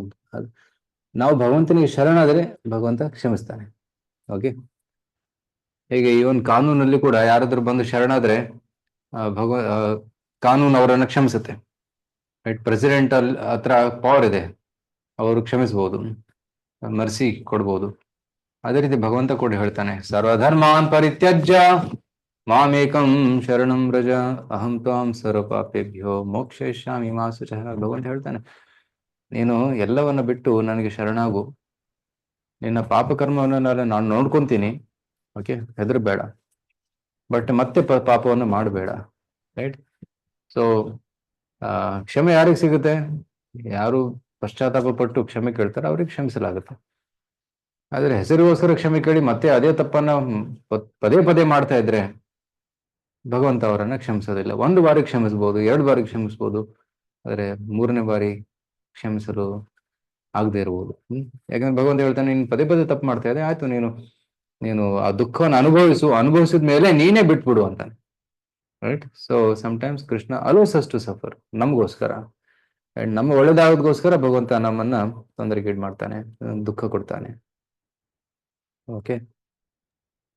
S Prabhu. Hare Krishna Prabhu. Prabhu Balaji Yadav ಪ್ರಭುಗಳು ಹ್ಯಾಂಡ್ ರೈಸ್ ಮಾಡಿದ್ದಾರೆ. ಅವರು ಡೌಟ್ ಏನಿದೆ ಕೇಳೋಣ ಪ್ರಭು. ಓಕೆ. ಬಾಲಾಜಿ ಪ್ರಭು, ನೀವು ಅನ್ಮ್ಯೂಟ್ ಮಾಡ್ಕೊಂಡು ಕ್ವಶನ್ ಕೇಳ್ಬೋದು ಪ್ರಭು. ಹರೇ ಕೃಷ್ಣ ಪ್ರಭು. ಹರೇ ಕೃಷ್ಣ ಪ್ರಭು. ಏಕಾಗ್ರತೆ ಹೆಂಗೆ ಪಡ್ಕೊಳ್ಳೋದು? ಏನು ಏಕಾಗ್ರತೆ ಹೆಂಗ್ ಪಡ್ಕೊಳ್ಳೋದು? ಸಮಟೈಮ್ಸ್ ಅಂದ್ರೆ ನಾವು ಏನೋ ಓದ್ಬೇಕು ಅಂದ್ರೆ ಏಕಾಗ್ರತೆ ಬರೋದಿಲ್ಲ, ಅದು ಮನ್ಸು ಬೇರೆ ಬೇರೆ ಕಡೆ ಇದಾಗ್ತಾ ಇರುತ್ತೆ. ಎಷ್ಟೇ ಟ್ರೈ ಮಾಡಿದ್ರು ಒಂದೊಂದ್ಸಲಿ ಬರೋದಿಲ್ಲ. ಅದು ಯಾವ ತರ ನಾವು ಏಕಾಗ್ರತೆಯನ್ನ ಇಟ್ಕೊಳ್ಳೋದು? ಏಕಾಗ್ರತೆನ ಹೇಗೆ ಪಡ್ಕೋಬೇಕು ಅನ್ನೋ ನಿಮ್ಮ ಪ್ರಶ್ನೆ ಒಳ್ಳೆ ಪ್ರಶ್ನೆ. ಹೌದು. ನೀವು ಸ್ಟೂಡೆಂಟಾ? ಅಲ್ಲ ಪ್ರಭು, ನಾವು ಒಂದು ಪ್ರೈವೇಟ್ ಕಂಪ್ನಿಯಲ್ಲಿ ಕೆಲಸ ಮಾಡ್ತಾ ಇದೀವಿ, ದೊಡ್ಡಬಳ್ಳಾಪುರದಲ್ಲಿ. ಓಕೆ. ಸೊ ಯಾರೇ ಆಗಿರ್ಲಿ, ಎಲ್ಲರಿಗೂ ಏಕಾಗ್ರತೆ ತುಂಬಾ ಬಹುಮುಖ್ಯ. ಸ್ಟೂಡೆಂಟ್ಸ್ಗೆ ತುಂಬಾ ಮುಖ್ಯ, ಕೆಲಸ ಮಾಡೋರು ಕೂಡ ಮುಖ್ಯ. ಯಾಕಂದ್ರೆ ಕೆಲಸದಲ್ಲಿ ಏಕಾಗ್ರತೆ ಇಲ್ಲ ಅಂದ್ರೆ ಕೆಲವೊಮ್ಮೆ ಅನಾಹುತ ಆಗೋ ಚಾನ್ಸಸ್ ಇರುತ್ತೆ, ಕೆಲವೊಮ್ಮೆ ತಪ್ಪು ಮಾಡೋ ಚಾನ್ಸಸ್ ಇರುತ್ತೆ. ಸೊ ಎಲ್ಲರಿಗೂ ಏಕಾಗ್ರತೆ ಬೇಕೇ ಬೇಕು. ಸೊ ಏಕಾಗ್ರತೆಯನ್ನು ಬೆಳೆಸ್ಕೊಳ್ಳೋದಕ್ಕೆ ಫಸ್ಟ್ ಅಡಚಣೆ ಏನಂದ್ರೆ ಮನಸ್ಸಲ್ಲಿ ಹಲವಾರು ಆಲೋಚನೆಗಳಿವೆ. ರೈಟ್. ಮನಸ್ಸು ಒಂದು ವಿಚಾರದಿಂದ ಇನ್ನೊಂದು ವಿಚಾರಕ್ಕೆ ಜಿಗಿತಾ ಇರುತ್ತೆ. ರೈಟ್. ಇವತ್ತು ಈ ವಿಚಾರ, ನೆಕ್ಸ್ಟ್ ಕ್ಷಣ ಇನ್ನೊಂದು ವಿಚಾರ. ಹೇಗಿದೆ ಮಂಗನ್ ತರ. ಮಂಗ ಸುಮ್ಮನೆ ಕುತ್ಕೊಳ್ಳೋದಿಲ್ಲ, ಏನೇನೋ ಮಾಡ್ತಾ ಇರ್ತದೆ, ಕಿತಾಪತಿ ಮಾಡ್ತಾ ಇರ್ತಾನೆ. ಸೊ ಮಂಗನನ್ನ ಸುಮ್ಮನೆ ಕೂಡ್ಸೋಕ್ಕಾಗಲ್ಲ. ಮನಸ್ಸು ಕೂಡ ಒಂದು ಮಂಗನ ತರ. ಚಂಚಲಂ ಹಿ ಮನಃ ಕೃಷ್ಣ ಪ್ರಮಾತಿ ಬಲವದೃಢಂ ತಸ್ಯಾಹಂ ನಿಗ್ರಹಂ ಮನ್ಯೆ ವಾಯೋರಿವ ಸುದುಷ್ಕರಂ. ಶ್ರೀ ಅರ್ಜುನ ಭಗವದ್ಗೀತೆಯಲ್ಲಿ ಕೃಷ್ಣನಿಗೆ ಹೇಳ್ತಾನೆ, ಕೃಷ್ಣ, ನನ್ನ ಮನಸ್ಸು ಬಹು ಚಂಚಲ. ಈ ಚಂಚಲವಾದ ಮನಸ್ಸನ್ನ ನಿಗ್ರಹಿಸುವುದು ತುಂಬಾ ಕಷ್ಟ. ತುಂಬಾ ಶಕ್ತಿಶಾಲಿ, ಬಲಶಾಲಿ ಆಗಿದೆ, ಚಂಚಲವಿದೆ. ಮತ್ತೆ ಪ್ರಮಾತಿ ಬಲವದೃಢಂ, ತುಂಬಾ ಬಲಶಾಲಿ, ದೃಢಂ ತುಂಬಾ ಹಠ ಮಾಡುತ್ತಿದ್ದು. ಅದಕ್ಕೆ ಎಂತ ಹಠಮಾರಿ ಮನಸ್ಸನ್ನ ನಿಯಂತ್ರಿಸುವುದು ಕಷ್ಟ. ಸೊ ನಾನೇನ್ ಮಾಡ್ಲಿ ಅಂತ ಕೇಳಿದಾಗ ಕೃಷ್ಣ ಹೇಳ್ತಾನೆ, ಖಚಿತವಾಗಿಯೂ ಕಷ್ಟ ಇದು. ಅಸಂಶಯಂ ಮಹಾಬಾಹೋ ಮನೋ ದುರ್ನಿಗ್ರಹಂ ಚಲಂ. ಖಚಿತವಾಗಿ ಮನಸ್ಸನ್ನ ನಿಯಂತ್ರಣ ಮಾಡುವುದು ಕಷ್ಟ, ಆದ್ರೆ ಅಭ್ಯಾಸ ಮಾಡು. ಅಭ್ಯಾಸ ಮಾಡ್ತಾ ಮಾಡ್ತಾ ಮಾಡ್ತಾ ಮನಸ್ಸನ್ನ ನಿಯಂತ್ರಿಸಬಹುದು ಅಂತಾನೆ. ಅಭ್ಯಾಸ ಏನದು ಕೌಂತೆಯ ವೈರಾಗ್ಯೇಣ ಚ ಗೃಹ್ಯತೆ. ಅಭ್ಯಾಸ ಮಾಡು. ಮತ್ತೆ ಅಭ್ಯಾಸ ಅಂದ್ರೆ ಏನು? ಏಕಾಗ್ರತೆ ಅಭ್ಯಾಸ ಮಾಡು. ಓಕೆ. ಉದಾಹರಣೆಗೆ ಹರಿಕೃಷ್ಣ ಜಪ ಮಾಡೋದು ಒಂದು ಏಕಾಗ್ರತೆಯ ಒಂದು ಎಕ್ಸರ್ಸೈಸ್.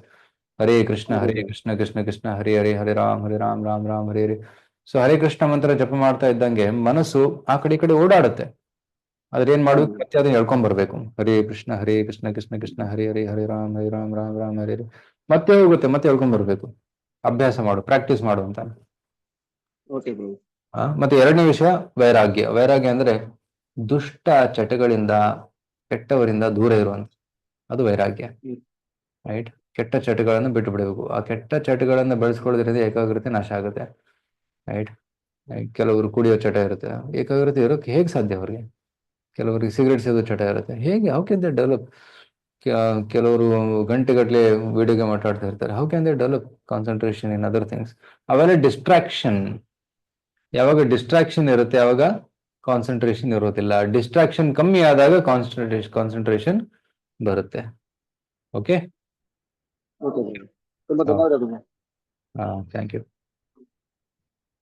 ನೆಕ್ಸ್ಟ್ ಧನ್ಯವಾದಗಳು ಪ್ರಭು ಕ್ವಶನ್ ಕೇಳಿದ್ದಕ್ಕೆ. ಪ್ರಭು ನೆಕ್ಸ್ಟ್ ಪ್ರಕಾಶ್ ಎಂ ಸೀರ್ವಿ ಅಂತ ಪ್ರಭು. ಪ್ರಕಾಶ್ ಪ್ರಭು ದಯವಿಟ್ಟು ಅನ್ಮ್ಯೂಟ್ ಮಾಡ್ಕೊಂಡು ಕ್ವಶನ್ ಕೇಳಿ ಪ್ರಭು. ಹರೇ ಕೃಷ್ಣ ಪ್ರಭು. ಹರೇ ಕೃಷ್ಣ ಪ್ರಭು, ಈಗ ಮನುಷ್ಯನ ದೇಹನ ತೊರೆದು ಆತ್ಮ ಹೋಗುತ್ತಾರ ಪ್ರಭು? ಭಕ್ತರಾದ್ರ ನಂತರ ವೈಕುಂಠಕ್ಕೆ ಹೋಗೋದು ಅಥವಾ ಮುಂದಿನ ಜನ್ಮಕ್ಕೆ ಹೋದಾಗ ಆ ನಡುವೆ ಎಷ್ಟು ದಿನದ ಗ್ಯಾಪ್ ಇರುತ್ತೆ ಪ್ರಭು? ಇಲ್ಲಿ ದೇಹ ಬಿಟ್ಟಾಗ ಮತ್ತೆ ಪ್ರಭು. ಹೊಸ ಜನ್ಮ ಸಿಗೋದ್ರಲ್ಲಿ ಹೌದು. ಅದು ಡಿಪೆಂಡ್ ಆಗುತ್ತೆ. ಸಪೋಸ್ ಯಾರು ಇವತ್ತು ತೀರ್ಕೊಂಡ್ರು, ಪ್ರಭು. ಸೊ 13 ದಿನ ಇಲ್ಲೇ ಇರುತ್ತೆ ಅದು ಆತ್ಮ. ವೈಕುಂಠ ಸಮಾರಾಧನೆ ಮಾಡುವವರೆಗೂ ಮನೆ ಹತ್ರನೇ ಅಥವಾ ಮನೆಯಲ್ಲೇ ಇರುತ್ತೆ. ಆತ್ಮಗೋಸ್ಕರ ಶಾಂತಿ ಕಾರ್ಯಗಳನ್ನ ಎಲ್ಲ ಮಾಡ್ತಾರೆ, ಪಿಂಡ ಕಾರ್ಯಗಳನ್ನ ಮಾಡ್ತಾರೆ. ಸೊ ಆತ್ಮಕ್ಕೆ 13ನೇ ದಿನ ಒಂದು ಪ್ರೇತ ಶರೀರ ಸಿಗುತ್ತೆ. ಆ ಪ್ರೇತ ಶರೀರ ತಗೊಂಡು ಅದು ಮುಂದಿನ ಪ್ರಯಾಣಕ್ಕೆ ಹೋಗುತ್ತೆ. ಮುಂದಿನ ಪ್ರಯಾಣದಲ್ಲಿ ಎಲ್ಲಿ ಹೋಗುತ್ತೆ? ಅದು ಯಮರಾಜರ ಹತ್ರ ಹೋಗುತ್ತೆ. ಯಮರಾಜರು ನೋಡ್ತಾರೆ, ಓಕೆ ಇವನ ಕರ್ಮ ಈ ರೀತಿ ಇದೆ ಅಂತ. ಆಗ ಯಮರಾಜರು ಹೇಳ್ತಾರೆ, ಓಕೆ ಇವ್ರಿಗೆ ಈ ರೀತಿ ಜನ್ಮ ಸಿಗಬೇಕು, ಸೊ ಈ ಟೈಮಲ್ಲಿ ಅವರು ಈ ಜಾಗದಲ್ಲಿ ಹುಟ್ಟಬೇಕು. ಸೊ ಅಲ್ಲಿವರೆಗೂ ಇವರನ್ನ ಒಂದು ಸ್ಥಳದಲ್ಲಿ ಇಡ್ತಾರೆ, ಯಮಲೋಕದಲ್ಲಿ ಇಟ್ಟಿರ್ತಾರೆ. ಆ ಸೂಕ್ತವಾದ ಸಮಯದಲ್ಲಿ ಅವರಿಗೆ ಒಂದು ದೇಹವನ್ನು ಕೊಡಲಾಗುತ್ತೆ. ಸೊ ಗ್ಯಾಪ್ 1 ವರ್ಷ ಆಗ್ಬೋದು, ಅಥವಾ 10 ವರ್ಷ ಆಗ್ಬೋದು, ಅಥವಾ 100 ವರ್ಷಗಳ ಗ್ಯಾಪ್ ಕೂಡ ಇರ್ಬೋದು, ಹೇಳಕ್ಕಾಗಲ್ಲ. ಯಾಕಂದ್ರೆ ಅವರ ಕರ್ಮ ಅನುಸಾರ ಮುಂದಿನ ಜನ್ಮ ಸಿಗುತ್ತೆ, ಅದು ದೇವರಿಗೆ ಗೊತ್ತು. ಅವರ ಪ್ರಕಾರ ಅವರು ಕರ್ಮಣ ದೈವನೇತ್ರೇಣ ಜಂತುರ್ ದೇಹೋಪಪತ್ತೇ. ಆ ಜೀವಿಯ ಕರ್ಮ ಮತ್ತೆ ಅವರ ದೈವ ಅಂದ್ರೆ ಭಗವಂತನ ನಿಯಂತ್ರಣದ ಮೇಲೆ ಅವರಿಗೆ ಇನ್ನೊಂದು ದೇಹ ಸಿಗುತ್ತೆ. So it's not fixed. ಕೆಲವರಿಗೆ ಕಮ್ಮಿ ಇರ್ಬೋದು ಟೈಮ್, ಕೆಲವರಿಗೆ ಜಾಸ್ತಿ ಆಗ್ಬೋದು. ಓಕೆ. ಮುಂದಿನ ಪ್ರಶ್ನೆ ತಗೊಳ್ಳೋಣ. ಎಸ್ ಪ್ರಭು. ನೆಕ್ಸ್ಟ್ ಪ್ರದೀಪ್ ಕುಮಾರ್ ಜಿ ಪ್ರಭುಗಳು.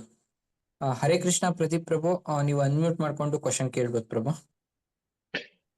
ಹರೇ ಕೃಷ್ಣ ಪ್ರಭು. ನನ್ನ ಹೆಸರು ಪ್ರದೀಪ್ ಅಂತ, ಬೆಂಗಳೂರಿಂದ. ಸೊ ನಾನು IBM ಅಲ್ಲಿ ಕೆಲಸ ಮಾಡ್ತಿದ್ದೀನಿ ಪ್ರಭು. ಓಕೆ. ಮಾನ್ಯತಾ? ಎಸ್ ಪ್ರಭು, ಮಾನ್ಯತಾ ಟೆಕ್ ವರ್ಕ್. ಪ್ರಭು, ಆಕ್ಚುಲಿ ನಾನು ಭಗವದ್ಗೀತಾ ಓದ್ತೀನಿ, ಡೈಲಿ 8 ರೌಂಡ್ ಸ್ಟಾರ್ಟ್ ಮಾಡ್ತೀನಿ ಪ್ರಭು. ಅಂಡ್ ಪ್ರಭುಪಾದವ್ರ ಬುಕ್ಸ್ ಎಲ್ಲ ಓದ್ತಿದ್ದೀನಿ. ಸೊ ಕೆಲವೊಂದು ಇದರಿಂದ ಹೊರಗೆ ಬಂದಿದ್ದೀನಿ ಪ್ರಭು, ತುಂಬಾ ಖುಷಿ ಆಗುತ್ತೆ.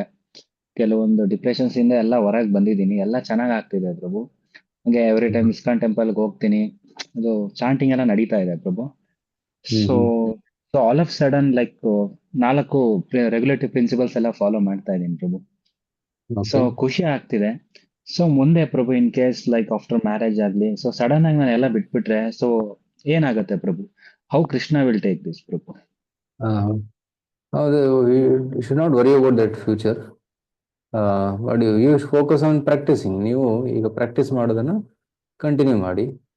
ಸೊ ಮ್ಯಾರೇಜ್ ಸಮಯ ಬಂದಾಗ ಒಂದು ಸೂಕ್ತವಾದ ನಿಮ್ಮ ಆಧ್ಯಾತ್ಮಿಕ ಪ್ರಾಕ್ಟೀಸ್ಗೆ ಸಹಕಾರ ಮಾಡುವಂತಹ ಸರಿಸಾಟಿಯಾದಂತಹ ಒಂದು ಮ್ಯಾಚ್ ಅನ್ನು ನೋಡ್ಕೊಂಡು ಮದುವೆ ಆಗಿ. ಸೊ ಆಗ ಗಂಡ ಹೆಂಡತಿ ಇಬ್ರು ಒಟ್ಟಿಗೆ ಸೇರ್ಕೊಂಡು ಪ್ರಾಕ್ಟೀಸ್ ಮಾಡ್ಬೋದು. There is no problem. Right. So ನೀವು ಚಾಂಟಿಂಗ್ ಮಾಡಿ, ನಿಮ್ಮ ವೈಫ್ ಚಾಂಟಿಂಗ್ ಮಾಡ್ತಾರೆ, ಇಬ್ಬರಿಗೂ ಒಟ್ಟಿಗೆ ಭಗವದ್ಗೀತೆ ಓದಿ ಒಟ್ಟಿಗೆ ಪ್ರಚಾರ ಮಾಡಿ. It is possible. ಸೊ ಗೃಹಸ್ಥರಾಗೂ ಕೂಡ ಮನೆಯಲ್ಲಿದ್ದು ಕೂಡ ಪ್ರಾಕ್ಟೀಸ್ ಮಾಡ್ಬೋದು. ತುಂಬಾ ಜನ ಗೃಹಸ್ಥರಿದ್ದಾರೆ, ಉದಾಹರಣೆಗಳಿವೆ. ಸೊ ನೀವು ಹೋಗೋ ಇಸ್ಕಾನ್ ಟೆಂಪಲ್ ಅಲ್ಲಿ ಕೂಡ ಹಲವಾರು ಗೃಹಸ್ಥರು ಇರ್ತಾರೆ. ಅವರಿಂದ Yes, ಪ್ರಭು. ಇನ್ಸ್ಪಿರೇಷನ್ ತಗೊಳ್ಳಿ, ಅವ್ರು ಹೇಗೆ ಪ್ರಾಕ್ಟೀಸ್ ಮಾಡ್ತಾ ಇದಾರೆ ಅದನ್ನ ನೋಡಿ. ರೈಟ್. ಸೊ ಆಫೀಸು ಮತ್ತೆ ಮನೆ ಕೆಲಸ ಎಲ್ಲ ಇಟ್ಕೊಂಡು ಕೂಡ ಅವರು ಭಕ್ತಿ ಸೇವೆ ಮಾಡ್ತಾರೆ. ಸೊ ಅವರಿಂದ ನೀವು ತಾವು ಕಲಿಯುವುದು. ಕೆಲವರು ಬ್ರಹ್ಮಚಾರಿಯಾಗಿ ಸೇವೆ ಮಾಡ್ತಾರೆ, ತುಂಬಾ ಜನ ಗೃಹಸ್ಥರಾಗಿ ಸೇವೆ ಮಾಡ್ತಾರೆ. ಸೊ ಎರಡು ಓಕೆ. ರೈಟ್. ಅಂದ್ರೆ ಇವಾಗ ಗೃಹಸ್ಥ ಆದ್ರೆ ಸ್ವಲ್ಪ ಮುಕ್ತಿಗೆ ನಿಧಾನ ಆಗತ್ತ ಪ್ರಭುಜಿ? ಅಂದ್ರೆ ಲೈಕ್ ಬ್ರಹ್ಮಚಾರಿಯಿಂದ ಬೇಗ ಮುಕ್ತಿ ಸಿಗತ್ತ, ಆತರ ಏನಾದ್ರು ಇದೆ ಪ್ರಭುಜಿ?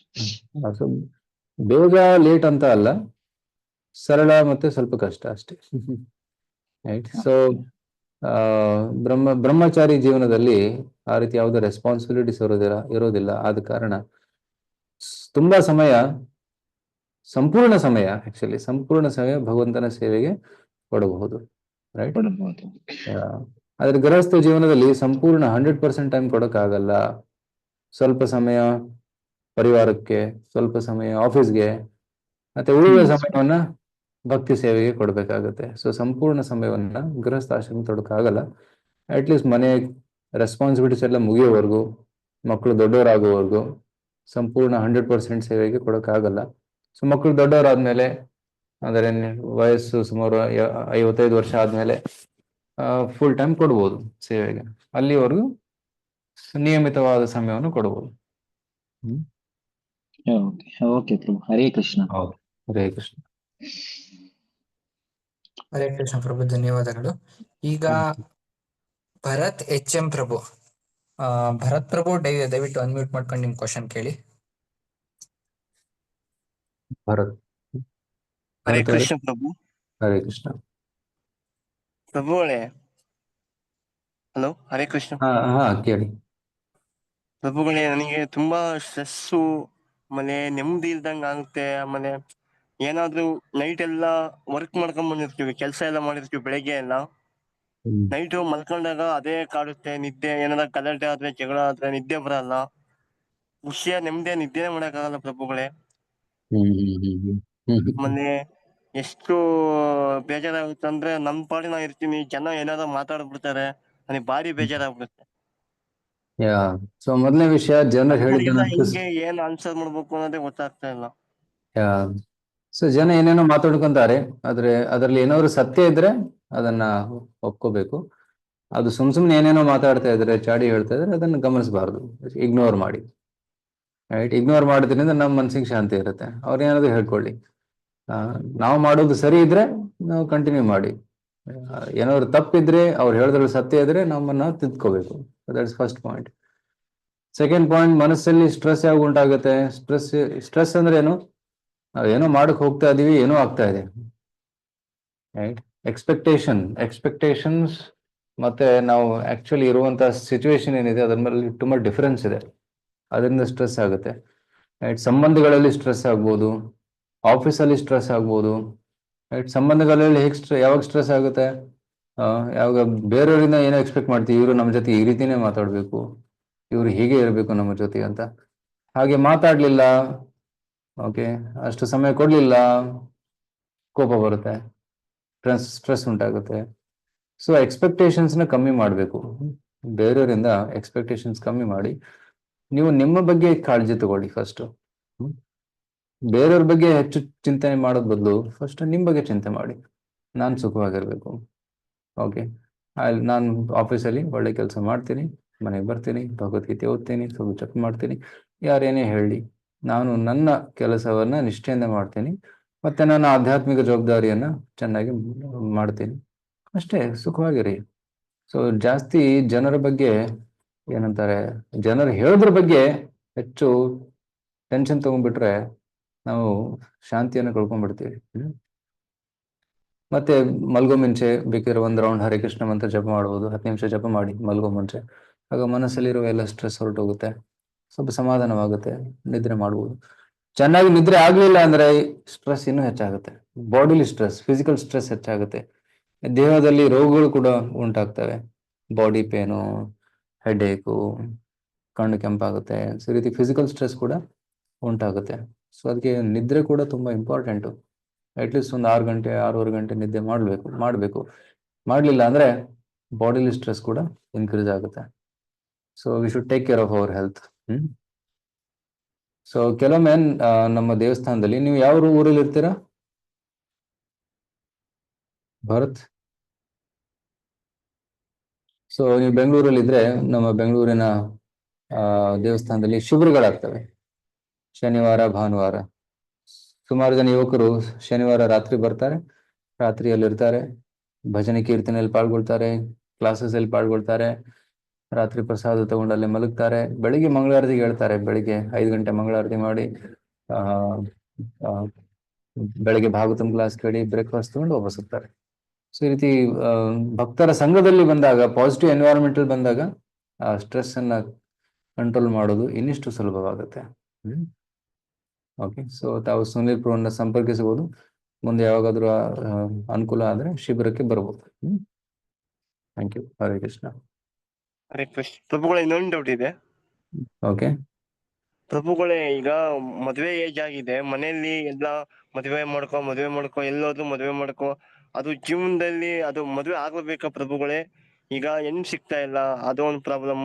ಯಾರು ನಂಬಕ್ ಆಗ್ತಾ ಇಲ್ಲ, ಜೊತೆಗೆ ಇರ್ತಾರೆ ಅನ್ನೋದು ಗೊತ್ತಿಲ್ಲ, ಆಮೇಲೆ ಒಳ್ಳೆ ಗುಣ ಇರೋದು ಸಿಗ್ತಾರೆ ಅನ್ನೋದು ಗೊತ್ತಿಲ್ಲ. ನನಗೆ ಈ ಟಿವಿಯಲ್ಲಿ ಎಲ್ಲಾ ಕಡೆಗೂ ನೋಡೋದ್ರೆ ಡೈವರ್ಸ್ ಕೇಸ್ಗಳು ಬಿಟ್ಟು ಹೋಗ್ತಾ ಇರೋದು, ಇದೆಲ್ಲ ನೋಡ್ತಾ ಇದ್ರೆ ನನಗೆ ಬೇಡ ಅನ್ಸ್ತಿದೆ. ಪೇರೆಂಟ್ಸ್ ತುಂಬಾ ಟಾರ್ಚರ್ ಮಾಡ್ತಾ ಇದ್ದಾರೆ. ಮದುವೆ ಆಗು. ಈ ಪ್ರಶ್ನೆಗೆ ಎಸ್ ಮತ್ತೆ ನೋ ಅಂತ ಹೇಳಕ್ ಆಗಲ್ಲ. ಇದು ವೈಯಕ್ತಿಕವಾದಂತ ಒಂದು ಪ್ರಶ್ನೆ. ಬಟ್ ಪ್ರಿನ್ಸಿಪಲ್ ಏನಂದ್ರೆ, ಸಾಮಾನ್ಯವಾಗಿ 99% ಜನ ಎಲ್ಲರೂ ಮದುವೆ ಆಗ್ತಾರೆ. ಯಾಕಂದ್ರೆ ಅವಶ್ಯಕತೆ ಇದೆ. ಯಾಕಂದ್ರೆ ಯಾರಾದ್ರೂ ಪಾರ್ಟ್ನರ್ ಬೇಕು, ಜೀವನ ನಡೆಸಬೇಕು, ಒಂದು ಪಾರ್ಟ್ನರ್ ಬೇಕಾಗುತ್ತೆ, ಅವಶ್ಯಕತೆ ಇದೆ.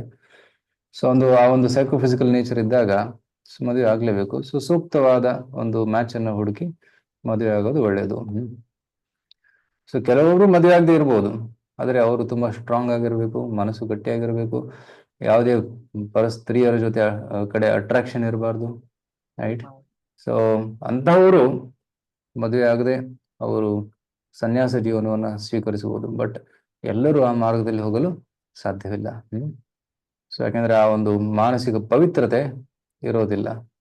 ಸೊ ಆದ ಕಾರಣ ಸಾಮಾನ್ಯವಾಗಿ ಎಲ್ಲರೂ ಮದುವೆ ಆಗ್ತಾರೆ.